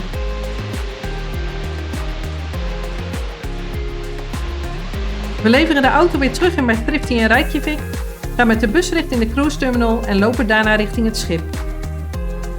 Wil je geloven dat het hier 11:30 s'avonds is? In juni en juli wordt het in IJsland niet donker, hooguit een beetje schemerig. Dit wordt ook wel de middernachtzon of midzomernachtzon genoemd. Gisteren was een mooie maar intensieve dag. We zijn blij dat het vandaag een zeedag is, zodat we lekker rustig aan kunnen doen. Ramon is een ochtendmens en gaat 's morgens lekker zwemmen. Zoals je kan zien is het 's morgens heerlijk rustig in het solarium. Dat is later op de dag wel anders, zeker als het buiten koud is. In het solarium zit het Spa-café. Dit café is voor iedereen toegankelijk en hier kan je gezonde gerechten halen tijdens ontbijt en lunch. Ramon heeft voor ons ontbijt een kaneelbagel, een bananenmuffin en een verse jus d'orange meegenomen naar onze hut. De kaneelbagel was niet ons ding, maar de rest was erg lekker. 'S Middags is er een verplichte immigratie-inspectie van de Britse immigratieautoriteiten vanwege ons geplande bezoek aan Belfast. Ondanks passagiers verschillende tijden hebben gekregen, loopt het toch niet helemaal soepel en ontstaan er enorme rijen zoals jullie kunnen zien. Na de inspectie gaan we lunchen bij het Grand Café Dining Room op de 4e verdieping. Dit is de grote eetzaal achter in het schip verdeeld over verdieping 3 en 4. Als we aan boord zijn trekken we regelmatig op met een gezin uit Portugal. Hier komen we ze tegen in Grand Café. Als jullie kijken, Maria, Pedro, Miguel en Ines, een vriendelijke groet van Ramon en Cindy. Het Blue restaurant bevalt zo goed dat Ramon en ik eigenlijk niet meer in de grote eetzaal komen. Om toch een keer in de grote eetzaal gegeten te hebben, gaan we er nu lunchen. Op verdieping 3 is nog steeds de immigratie-inspectie gaande.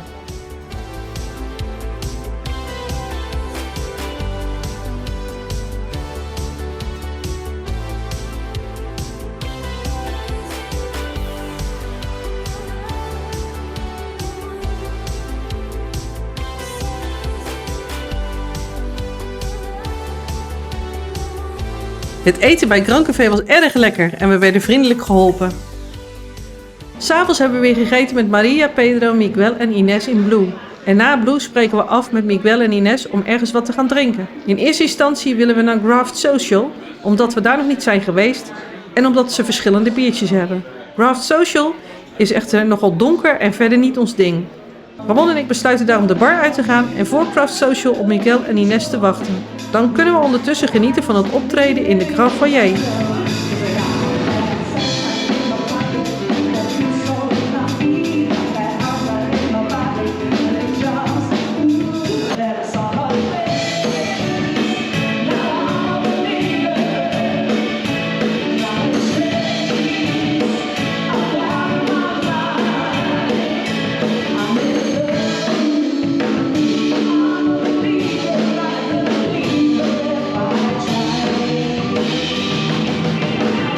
Uiteindelijk landen we met Miguel en Ines in Casar.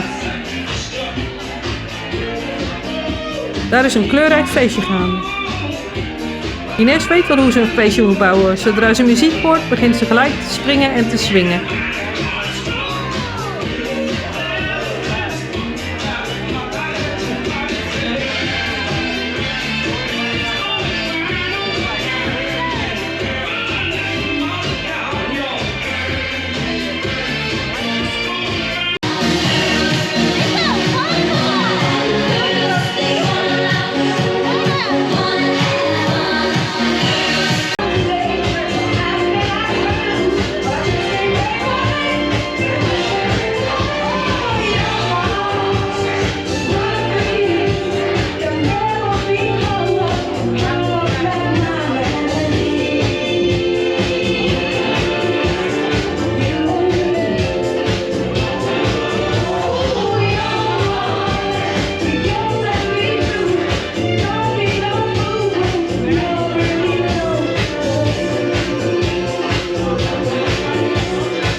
Vanmorgen zijn we samen vroeg op en gaan we zwemmen in het zwembad van het solarium. Het is ondertussen behoorlijk gaan waaien en er staan al flink wat golven. Dit zie je ook terug in het zwembad. Ik heb even geprobeerd te zwemmen, maar ik vind het maar niets en ben uiteindelijk de jacuzzi ingedoken.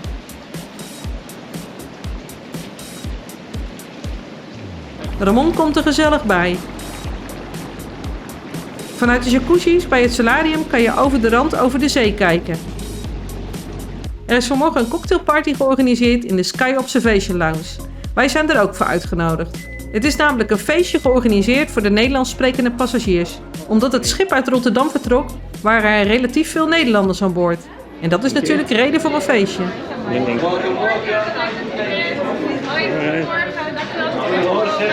Het is voor het eerst dat ik zoveel Nederlanders en Belgen, als we Belgen hebben die Vlaams spreken, aan boord hebben. We hebben op dit moment 264 Nederlanders en 68 Belgen. Dat heb ik nog nooit meegemaakt in mijn 10 jaar. Ik heb mijn team, geen Nederlands, een beetje Duits proberen ze. En ze hebben net me horen zeggen goedemorgen, dus dat doen ze allemaal na.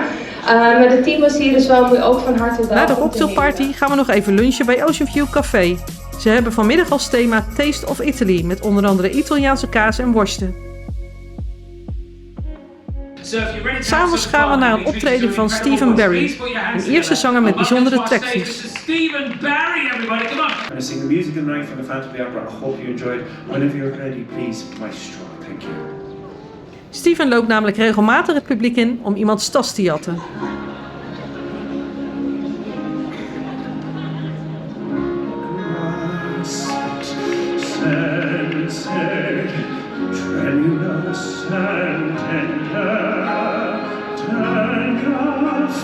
Of iemands schoen.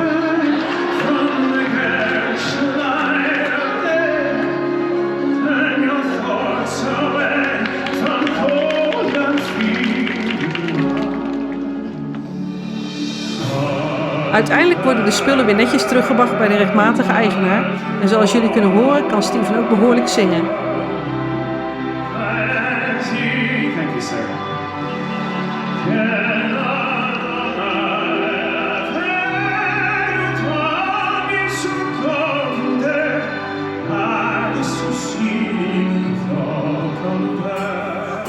Na de voorstelling in het theater gaan we nog even naar de Martini Bar.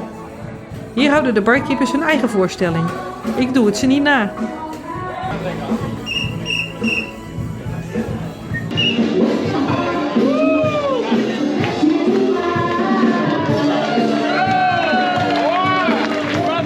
Nog even kijken bij het optreden in de Grand Foyer en daarna gaan Ramon en ik maar weer richting onze hut.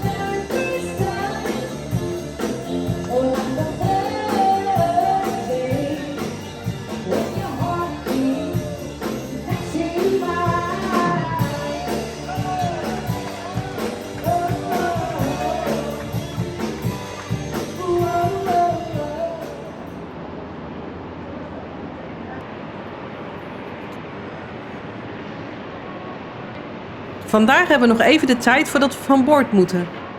We nemen het er daarom nog even van en gaan ontbijten bij Blue.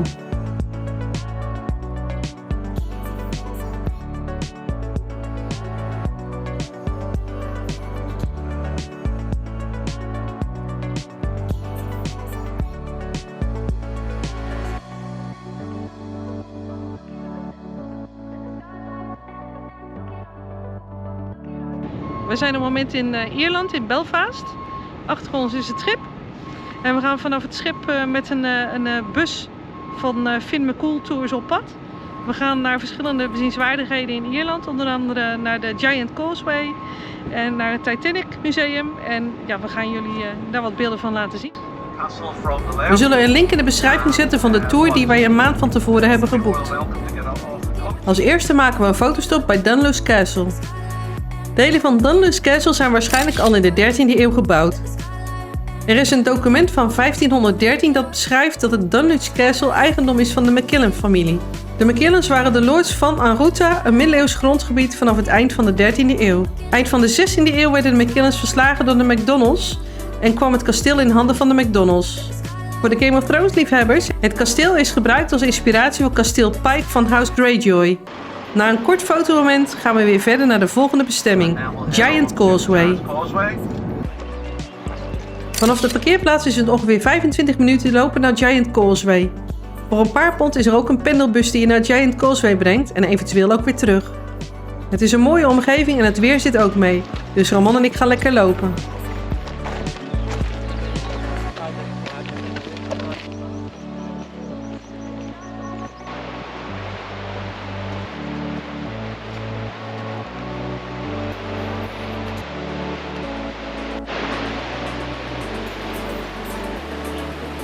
Hier zie je de pendelbus voorbij komen. Het is een elektrische bus en de bus maakt een apart geluid om voetgangers te waarschuwen dat die eraan komt.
Hoe dichter we bij Giant Causeway komen, hoe drukker het wordt.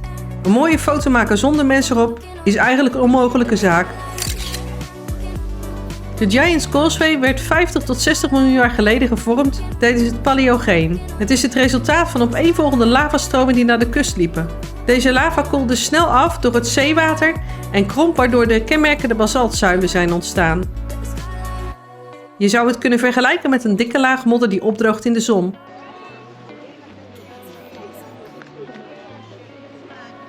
De eerste liquid sunshine laat zich weer zien. Van mij had hij weg mogen blijven.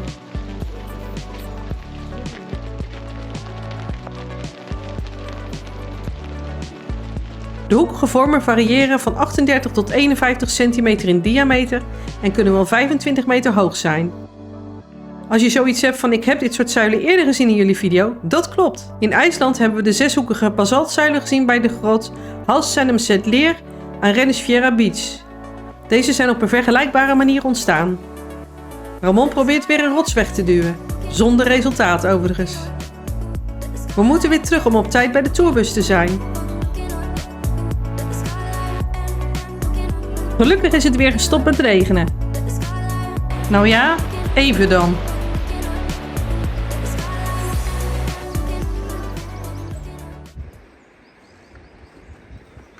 Een prachtige omgeving, vinden jullie ook niet?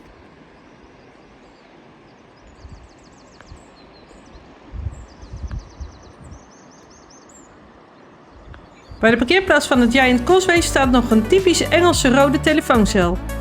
Overigens, bij de parkeerplaats is ook een restaurant en er zijn toiletten. We rijden weer verder en hebben nog een fotostop bij White Park Bay Beach.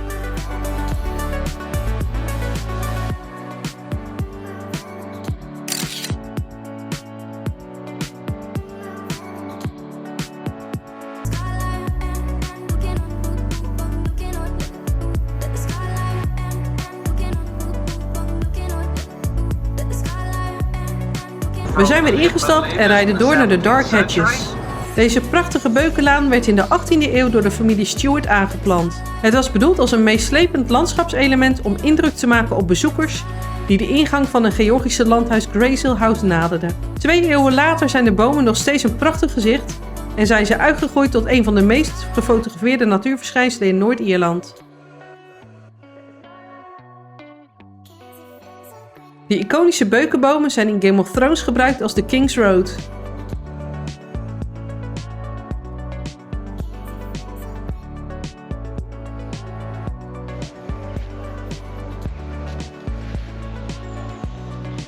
De tourbus staat in principe op een paar minuten lopen van de Dark Hatches, maar als de Liquid Sunshine dan weer begint, voelt het toch als een heel eind lopen.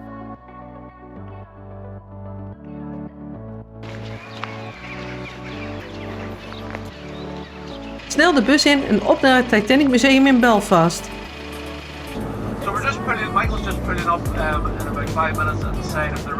Hier worden we verwelkomd door een van de medewerkers van het Titanic Museum. Zij vertelt onder andere dat op de plek waar je de palen ziet staan de Titanic is gebouwd. Buiten het Titanic Museum ligt ook de SS Nomadic. Dit goed gerestaureerde schip van de White Star Line kan je bezoeken met het kaartje van het Titanic Museum. Helaas hadden wij hier geen tijd meer voor. Hier een klein stukje uit het reclamefilmpje van SS Nomadic van het Titanic Museum Belfast.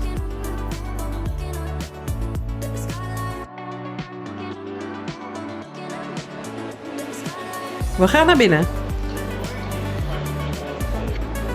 We krijgen 2 uur om het Titanic Museum te bekijken. Dit blijkt achteraf veel te weinig te zijn. Het museum is gigantisch en er is zoveel te zien en te lezen. Binnen het Titanic Museum is ook een attractie die je zou kunnen vergelijken met Droomvlucht in de Efteling of Peter Pan in Disneyland Parijs. In een karretje word je langs allerlei bezienswaardigheden geleid. Erg mooi gedaan. In het museum heb je ook dit. In een ruimte word je omringd door een aantal grote schermen en het is net alsof je in een soort open lift door de Titanic zweeft. Ook dit is erg mooi gedaan. Verder zijn er kamers van de Titanic nagemaakt op ware grootte en wordt er door projecties in de kamer een verhaal verteld. Er zijn zoveel mooie en interessante dingen te zien in het Titanic Museum. Zo jammer dat we maar 2 uur hebben en weer door moeten. Aan het einde van de tour krijgen we nog een kleine rondleiding langs de bezienswaardigheden van Belfast. Hier rijden we langs Belfast City Hall, het openbare stadhuis van de stad. En hier langs Queen's University.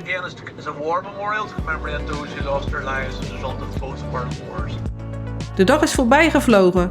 We nemen weer afscheid van Belfast. Ramon en ik zouden graag nog een keer teruggaan naar Belfast. Niet alleen om terug te gaan naar het Titanic Museum, maar ook voor de andere bezienswaardigheden. In Belfast heb je bijvoorbeeld prachtige street art. Een gedeelte komt uit de tijd van de Troubles waar protestanten en katholieken elkaar in de haren vlogen, maar er is ook veel nieuwe street art. Het ziet er prachtig uit, kijk maar eens op internet en gebruik de zoekterm Street Art Belfast.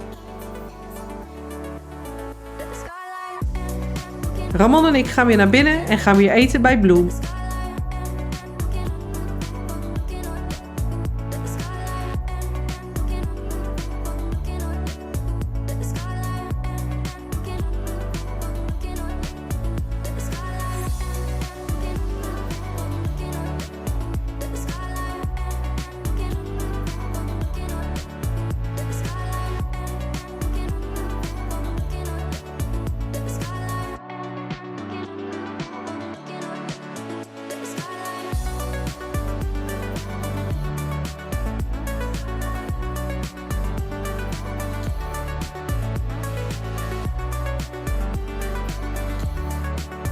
We hebben weer heerlijk gegeten bij Blue.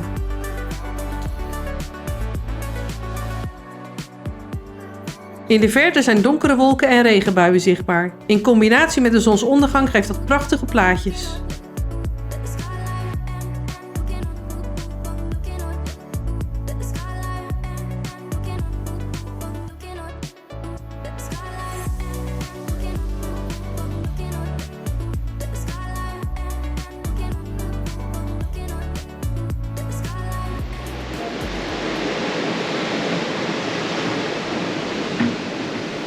Hoi. Nou, vandaag zitten we op zee zoals jullie zien. Eigenlijk was het niet gepland, want we zouden naar Dummel eerst in Ierland gaan. Daar moet je dus normaal gesproken met tenderboten naar de wal, omdat het schip daar niet kan afmeren. Maar het is daar nu zo slecht weer dat het te gevaarlijk was om daar met die bootjes heen te gaan. Daarom heeft de kapitein besloten dat de route gewijzigd wordt. Dat heeft tot gevolg dat we vandaag op zee zitten en dat we morgen naar Zeebrugge gaan. Dat was eerst niet gepland, want we zouden normaal gesproken morgen op zee zitten. Dus ja, we gaan nu morgen op stap en vandaag kunnen we even lekker relaxen aan boord.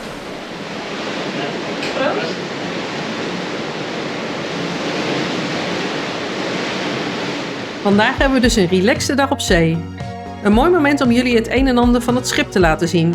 Aan het begin van de ensemble luids op dek 5 loop je door een ruimte met muurschilderingen. Het voelt een beetje als een loze ruimte, maar door het schilderwerk ziet het er in ieder geval wel mooi uit. Rechts achter de bar heb je de Retreat Lounge. En je hebt ook de ingang naar het Murano restaurant. Murano is een Frans restaurant en is een restaurant waar je voor moet bijbetalen. De exacte prijs voor dit restaurant weten we niet meer, maar hou rekening met $50 of meer per persoon. 'S Avonds treedt er vaak een beentje op in de Ensemble Lounge. We zijn niet veel in de Ensemble Lounge geweest, we vonden het 's avonds nogal donker. Na de lounge heb je weer een ruimte met een mooie muurschildering. En een heel bijzondere spiegel. En weer een muurschildering. Hier heb je links het restaurant Le Petit Chef. Schuin rechtdoor is restaurant Tuscan Grill. En rechts Blue. Tuscan Grill is een specialiteitenrestaurant waar je $45 moet bijbetalen als je er wilt eten. Ramon en ik hebben hier niet gegeten, maar we hoorden van anderen dat je er erg lekker kan eten. Dit is Blue. Hier hebben Ramon en ik bijna elke avond gegeten. Dit restaurant hebben we eerder in de video al wat uitgebreider laten zien. En dit is Le Petit Chef. Hier gaan we vanavond weer eten. Er zijn 3 verschillende voorstellingen bij Le Petit Chef. Na vanavond hebben we ze allemaal gezien. Eten bij Le Petit Chef kost $60 per persoon. De eerste keer dat we gingen eten bij Le Petit Chef hebben we gelijk de volgende voorstellingen geboekt. We kregen toen 20% korting als we een reservering maakten voor de dagen dat we in een haven waren. Op de eerste dag van onze cruise stond er een personeelslid bij het begin van de Ensemble Lounge. Hij bood ons reserveringen voor specialiteitenrestaurants aan met 30% korting. Als je net als wij alle 3 de voorstellingen wilt zien, dan kan je dus het beste aan het begin van je cruise deze persoon bij de ensemblelijst opzoeken en je reserveringen maken. Wij hadden alleen de eerste reservering via deze persoon gedaan. We gaan nu naar Café Al Bacchio en Gelateria voor een ijsje. Bij Ocean View Café kan je ook bolletjes ijs krijgen, maar bij de Gelateria heb je meer keus. Ramon en ik hebben eerder met Celebrity gecruised en zijn daardoor Classic member van het Captain's Club program van Celebrity. Met onze Classic status krijgen we nu dit ijsje gratis. Je is zojuist opgehaald bij Gelateria. Nou, ik heb chocoladeijs en peanut butter ijs, of pindakaasijs. En Ramon heeft rumrozijnijs of pindakaasijs. Tegenover Café Al Bacchio en Gelateria zit Sushi on 5. Dit is, zoals de naam al aangeeft, een sushi-restaurant. In dit restaurant betaal je per gerecht. Bij Sushi on 5 hebben ze trouwens een paar hele bijzondere vogeltjes. Het zijn geen echte vogeltjes zoals je kan zien, maar kleine schermpjes waarop een kort filmpje van een vogeltje wordt afgespeeld. Vlakbij Sushi on 5 en Café Al Bacchio en Gelateria zitten de winkeltjes. De Galleria boutiques zitten op dek 5 en de shops die je hier ziet zitten op dek 4. Van de shops hebben we jullie al het een en ander laten zien op dag 2. 'S Middags gaan we nog even naar het zwembad. Bij het buitenzwembad is het deze cruise relatief rustig. We hebben op zich prima weer gehad, maar met een reis naar IJsland heb je natuurlijk niet de temperaturen zoals je bij een Middellandse zeecruise hebt. De meeste mensen zitten daarom bij het zwembad in het solarium, want dat is overdekt. Het voordeel is dat je het zwembad dan bijna alleen voor jezelf hebt, zoals je kan zien. Na het zwembad gaan we nog even relaxen in de Relaxation Lounge van de spa. Omdat we een aquaclass hut hebben, mogen we gratis gebruik maken van deze ruimte. Het is hier echt heerlijk rustig, de stoelen zitten geweldig en je hebt een prachtig uitzicht over de zee. We vonden deze ruimte fijner dan de Persian Garden. Het begint weer avond te worden, dus we gaan terug naar onze hut om ons te verkleden. De dresscode van vanavond is Smart Casual. Eigenlijk is de hele cruise Smart Casual geweest, behalve de eerste zeedag en de dag voor Belfast. Toen was de dresscode chic. We hadden deze cruise onze gala kleding niet meegenomen. Uiteindelijk bleken we deze kleding ook helemaal niet nodig te hebben. Er wordt heel soepel met de kledingvoorschriften omgegaan. Kleed je gewoon netjes en ga niet in bikini of korte broek naar het restaurant en het is allemaal geen probleem. We gaan richting Le Petit Chef en lopen via dek 4, zodat jullie ook de paspoortbar bij de Grand Foyer kunnen zien. Het treedt weer een beetje op in de Grand Foyer en er hangt een prima sfeer.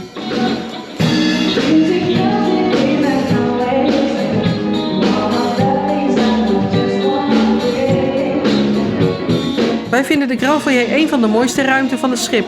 Met de glazen liften en dat je van beneden tot boven alle verschillende dekken kan zien.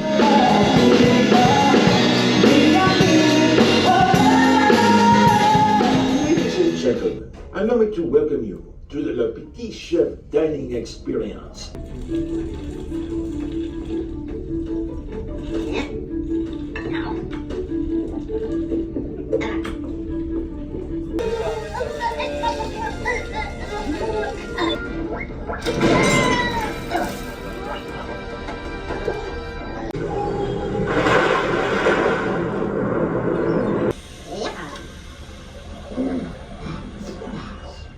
Thank you.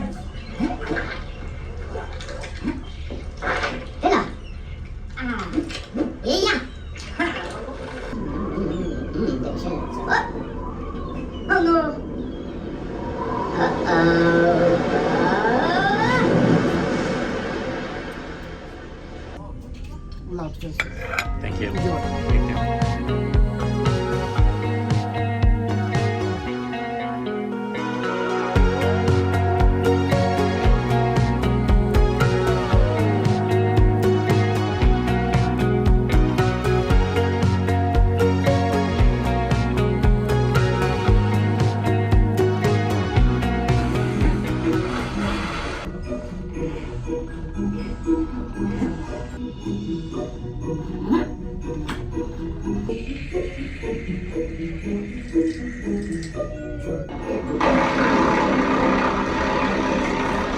Attention.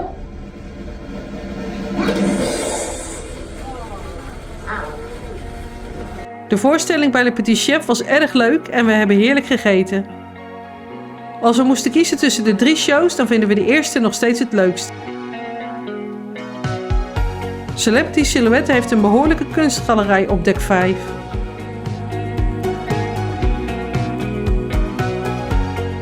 De kunst die er getoond wordt is erg afwisselend.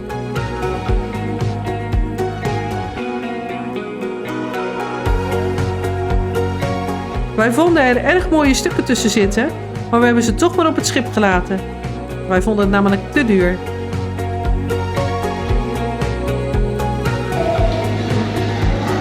We gaan nog even lopen over het promenadedek op dek 5.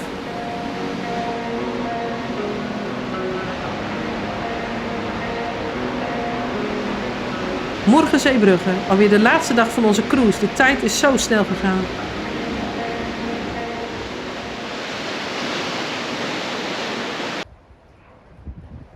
We gaan vandaag met het openbaar vervoer naar Brugge. We gaan met de tram vanaf halte Zeebrugge-Kerk naar Blankenberge.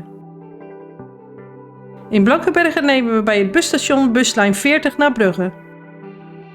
Vanaf het Centraal Station van Brugge is het nog ongeveer 20 minuten lopen naar het centrum. Als je meer wilt weten over hoe je van de cruiseport van Zeebrugge naar Brugge kan, laat het ons dan weten in de reacties van dit filmpje. Brugge is een prachtig stadje om doorheen te wandelen. De bouwstijl van de gebouwen wordt ook wel Neo-Brugse stijl genoemd en deze is ontstaan in de 19e eeuw toen veel gebouwen werden verfraaid, gerestaureerd of nieuw gebouwd in deze stijl. In Brugge zijn veel toeristische activiteiten. Zo kan je bijvoorbeeld een rondleiding met paard en wagen en koetsier doen. Je ziet er hier al een paar rijden. Erg leuk om op die manier een stadsrondleiding te doen. Hier loop ik langs de Onze Lieve Vrouwenkerk. De Onze Lieve Vrouwenkerk is een van de hoogste gebouwen in België en is met zijn 115,6 meter hoogte het op één na hoogste bakstenen gebouw ter wereld.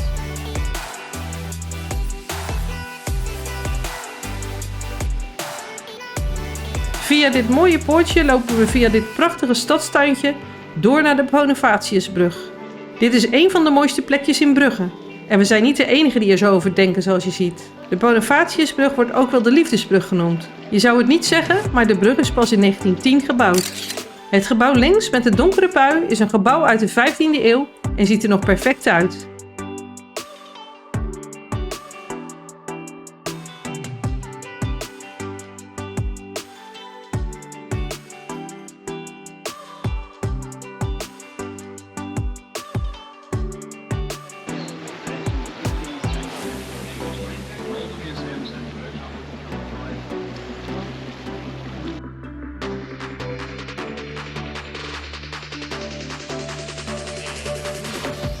We lopen door naar het Arendshof en komen deze leuke paard en wagen tegen.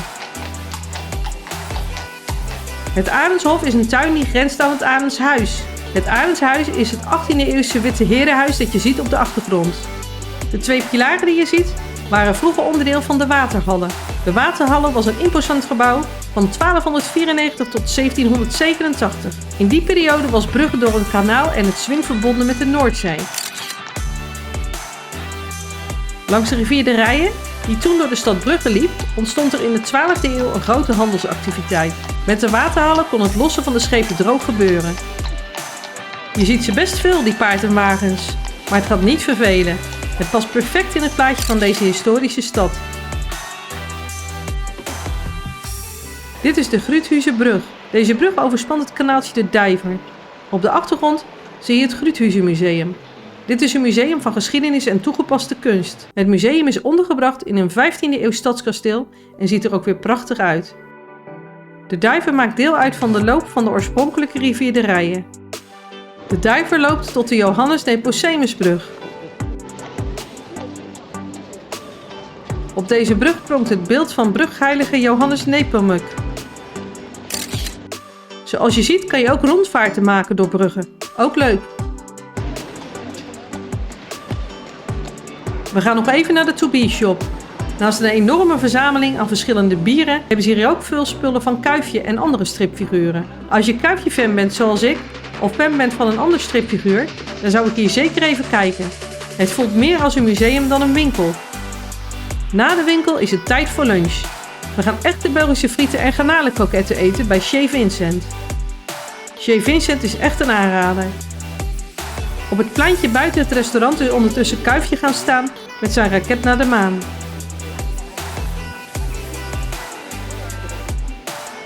Aangezien ik fan ben, wil ik daar wel mee op de foto.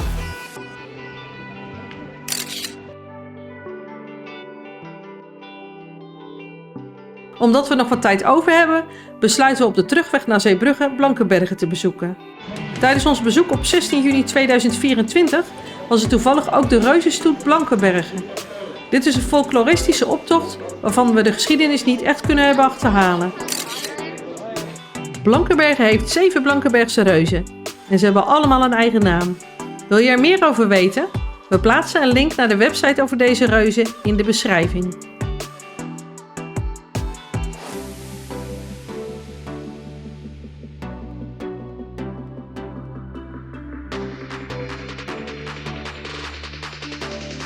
We lopen door de winkelstraat richting het strand van Blankenbergen.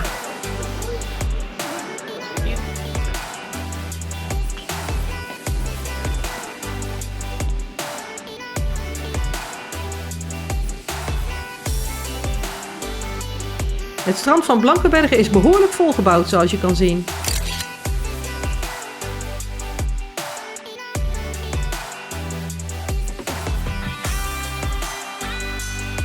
Er zijn ook wel stukken waar het wat minder vol is, maar geef ons Vlissingen maar.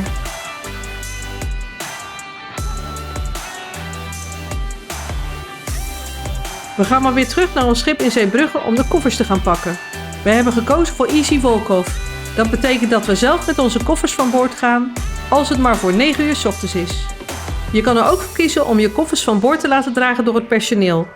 Je moet dan vooraf kiezen welk tijdslot je wilt. En je moet je koffers de avond van tevoren hebben ingepakt en voor je hut zetten. 'S Avonds haalt het personeel dan de koffers op en de volgende dag staan de koffers klaar in de hal van de cruise terminal. Wij vinden de Easy Volkov het fijnst, want je hebt tot het laatste moment nog beschikking over al je spullen. Je loopt geen risico je koffer kwijt te raken en je bepaalt op de dag zelf hoe laat je van boord gaat. Met de ontscheping is het wel druk in de liften, dus dat is dan wat minder als je daar met je koffer tussen loopt, maar verder is het prima te doen. Van Zeebrugge naar Rotterdam is vergeleken met de andere afstanden die we gevaren hebben maar een heel kort stukje. De kapitein kan rustig aandoen. Onderweg varen we langs een groot windmolenpark voor de Zeeuwse en Belgische kust. Ramon en ik vinden het erg indrukwekkend. 'S Avonds gaan we voor de laatste keer eten met onze nieuwe vrienden uit Portugal.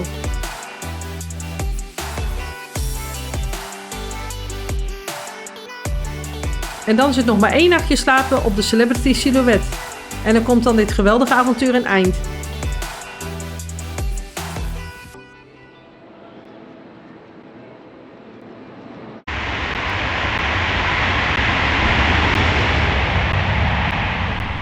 Na alle kou in IJsland en regen in Ierland en België, dan zijn we weer thuis in zonnig Nederland. En wij wonen vlakbij de boulevard en het strand in Vlissingen. En daar hebben we altijd een vakantiegevoel. Dus zoals je ziet, we genieten er nog even van. Nou, het zit er weer op. We zijn weer terug in het mooie zonnige Vlissingen. We hebben echt een geweldige cruise gehad. We hadden veel mazzel dat we konden upgraden naar de Aquaclass. En ja, dat is ons heel erg goed bevallen inderdaad, die Aquaclass. We behoeften nu natuurlijk dat we niet zoveel ervoor hadden betaald omdat we een bod via een veiling hadden gedaan. Het is wel heel erg verleidelijk als we nog een keer gaan cruisen om het wel te doen. Alleen de prijs is wat minder. Ja. Dus we zullen wel zien wat de volgende keer ons brengt. Maar nu hebben we van alle extraatjes genoten in ieder geval. Zoals eten in Blue, dat hebben we heel veel gedaan. Veel sfeervoller dan de grote eetzaal van Grand Cuvée. En voor de rest ook de andere extraatjes zoals de relaxruimte bij de spa. Warmtebanken bij de spa, Persian Garden heet dat. Ja. En extra flesjes water, wat luxere dingen in je hut. Zoals het balkon, zeg maar, dat je een voetenbankje hebt. En allemaal wat ruimer. Een douche. Ja, een keer douche, dat was ook heel fijn, ja. Maar het is inderdaad ook allemaal wat ruimer. Ook je balkon is wat groter, je hebt een voetenbankje. Dus je kan echt heel relaxed zitten. We hebben er helaas iets minder gebruik van gemaakt, omdat het gewoon stervenskoud was in IJsland. Maar voor de rest, het blijft leuk een balkon. Zeker als je bijvoorbeeld wegvaart uit een haven. Dan kan je gewoon lekker uitkijken over het water en over de stad. Ons bevalt het heel goed, een balkonhut. Dus dat zullen we zeker blijven doen. En hopelijk dat we nog een keer de kans krijgen om te upgraden naar aquaklasse. Want dat is ook wel heel goed bevallen. En verder, de IJsland was echt geweldig. Dat is zo'n mooi land. Het is prijzig, maar het is echt werkelijk echt heel erg mooi. Ja, en na IJsland zijn we doorgevaren naar Ierland. En ja, Ierland is iets anders geworden dan verwacht, hè? Want we zouden 2 plaatsen aandoen. We zijn dus wel in Belfast geweest, van daaruit een excursie gedaan. Ja, we hebben zoals uiteraard altijd in Ierland ook regen tussendoor gehad. Liquid sunshine noemen ze het daar. Maar goed, dat hoort erbij als je naar Ierland gaat. We hebben er wel, ondanks dat we er maar 1 dag waren, wel veel gezien. Wel iets sneller dan we zouden willen eigenlijk. Want de stops zijn wat dat betreft toch een bepaalde tijd als je met een bus bent. En in IJsland hadden we een huurauto in meer plaatsen. En dan heb je toch meer de tijd aan jezelf. En dat vind ik toch eigenlijk prettig. Hè? Maar goed, dan hebben we dit ook een keer gedaan, zullen we maar zeggen. En de andere haven die heeft hij dus niet meer aangedaan, Dunmore East. Vanwege het slechte weer. Maar goed, een verrassing was dat we naar Zeebrugge gingen. En van daaruit naar Blankenbergen en naar Brugge zijn geweest met de tram en de bus. Ja, ook daar hadden we helaas regen. Maar goed, wat doe je eraan? Het beste ervan maken. Ja. Dus we hebben toch nog het een en ander kunnen doen. En het was toch weer een leuke dag ook dan. Zeker. En ook de zeedagen waren heerlijk. Want we konden natuurlijk lekker relaxen. IJsland was natuurlijk wel 3 dagen achter elkaar. Maar voor de rest hadden we voor alle bestemmingen, dus voor IJsland een paar dagen op zee. Tussen IJsland en Ierland een paar dagen op zee. En tussen Ierland en België ook 1 dag op zee. Dus dat is eigenlijk wel heel relaxed. Heel relaxed, zeker. Ja. Dus het is jammer dat het weer voorbij is. Maar goed, dat is altijd, aan alles komt een eind, ook aan de vakantie. Ja, op naar de volgende cruise. Heb je net zo genoten van deze film als wij van deze cruise? Geef ons dan een duimpje en laat een berichtje achter in de reacties. We hebben in 2023 een cruise gemaakt naar Noorwegen met de MS Rotterdam van Holland America Line. Hier hebben we ook een film van gemaakt. Wil je deze ook bekijken? Klik dan op de link rechtsboven in beeld. Bedankt voor het kijken. Doei!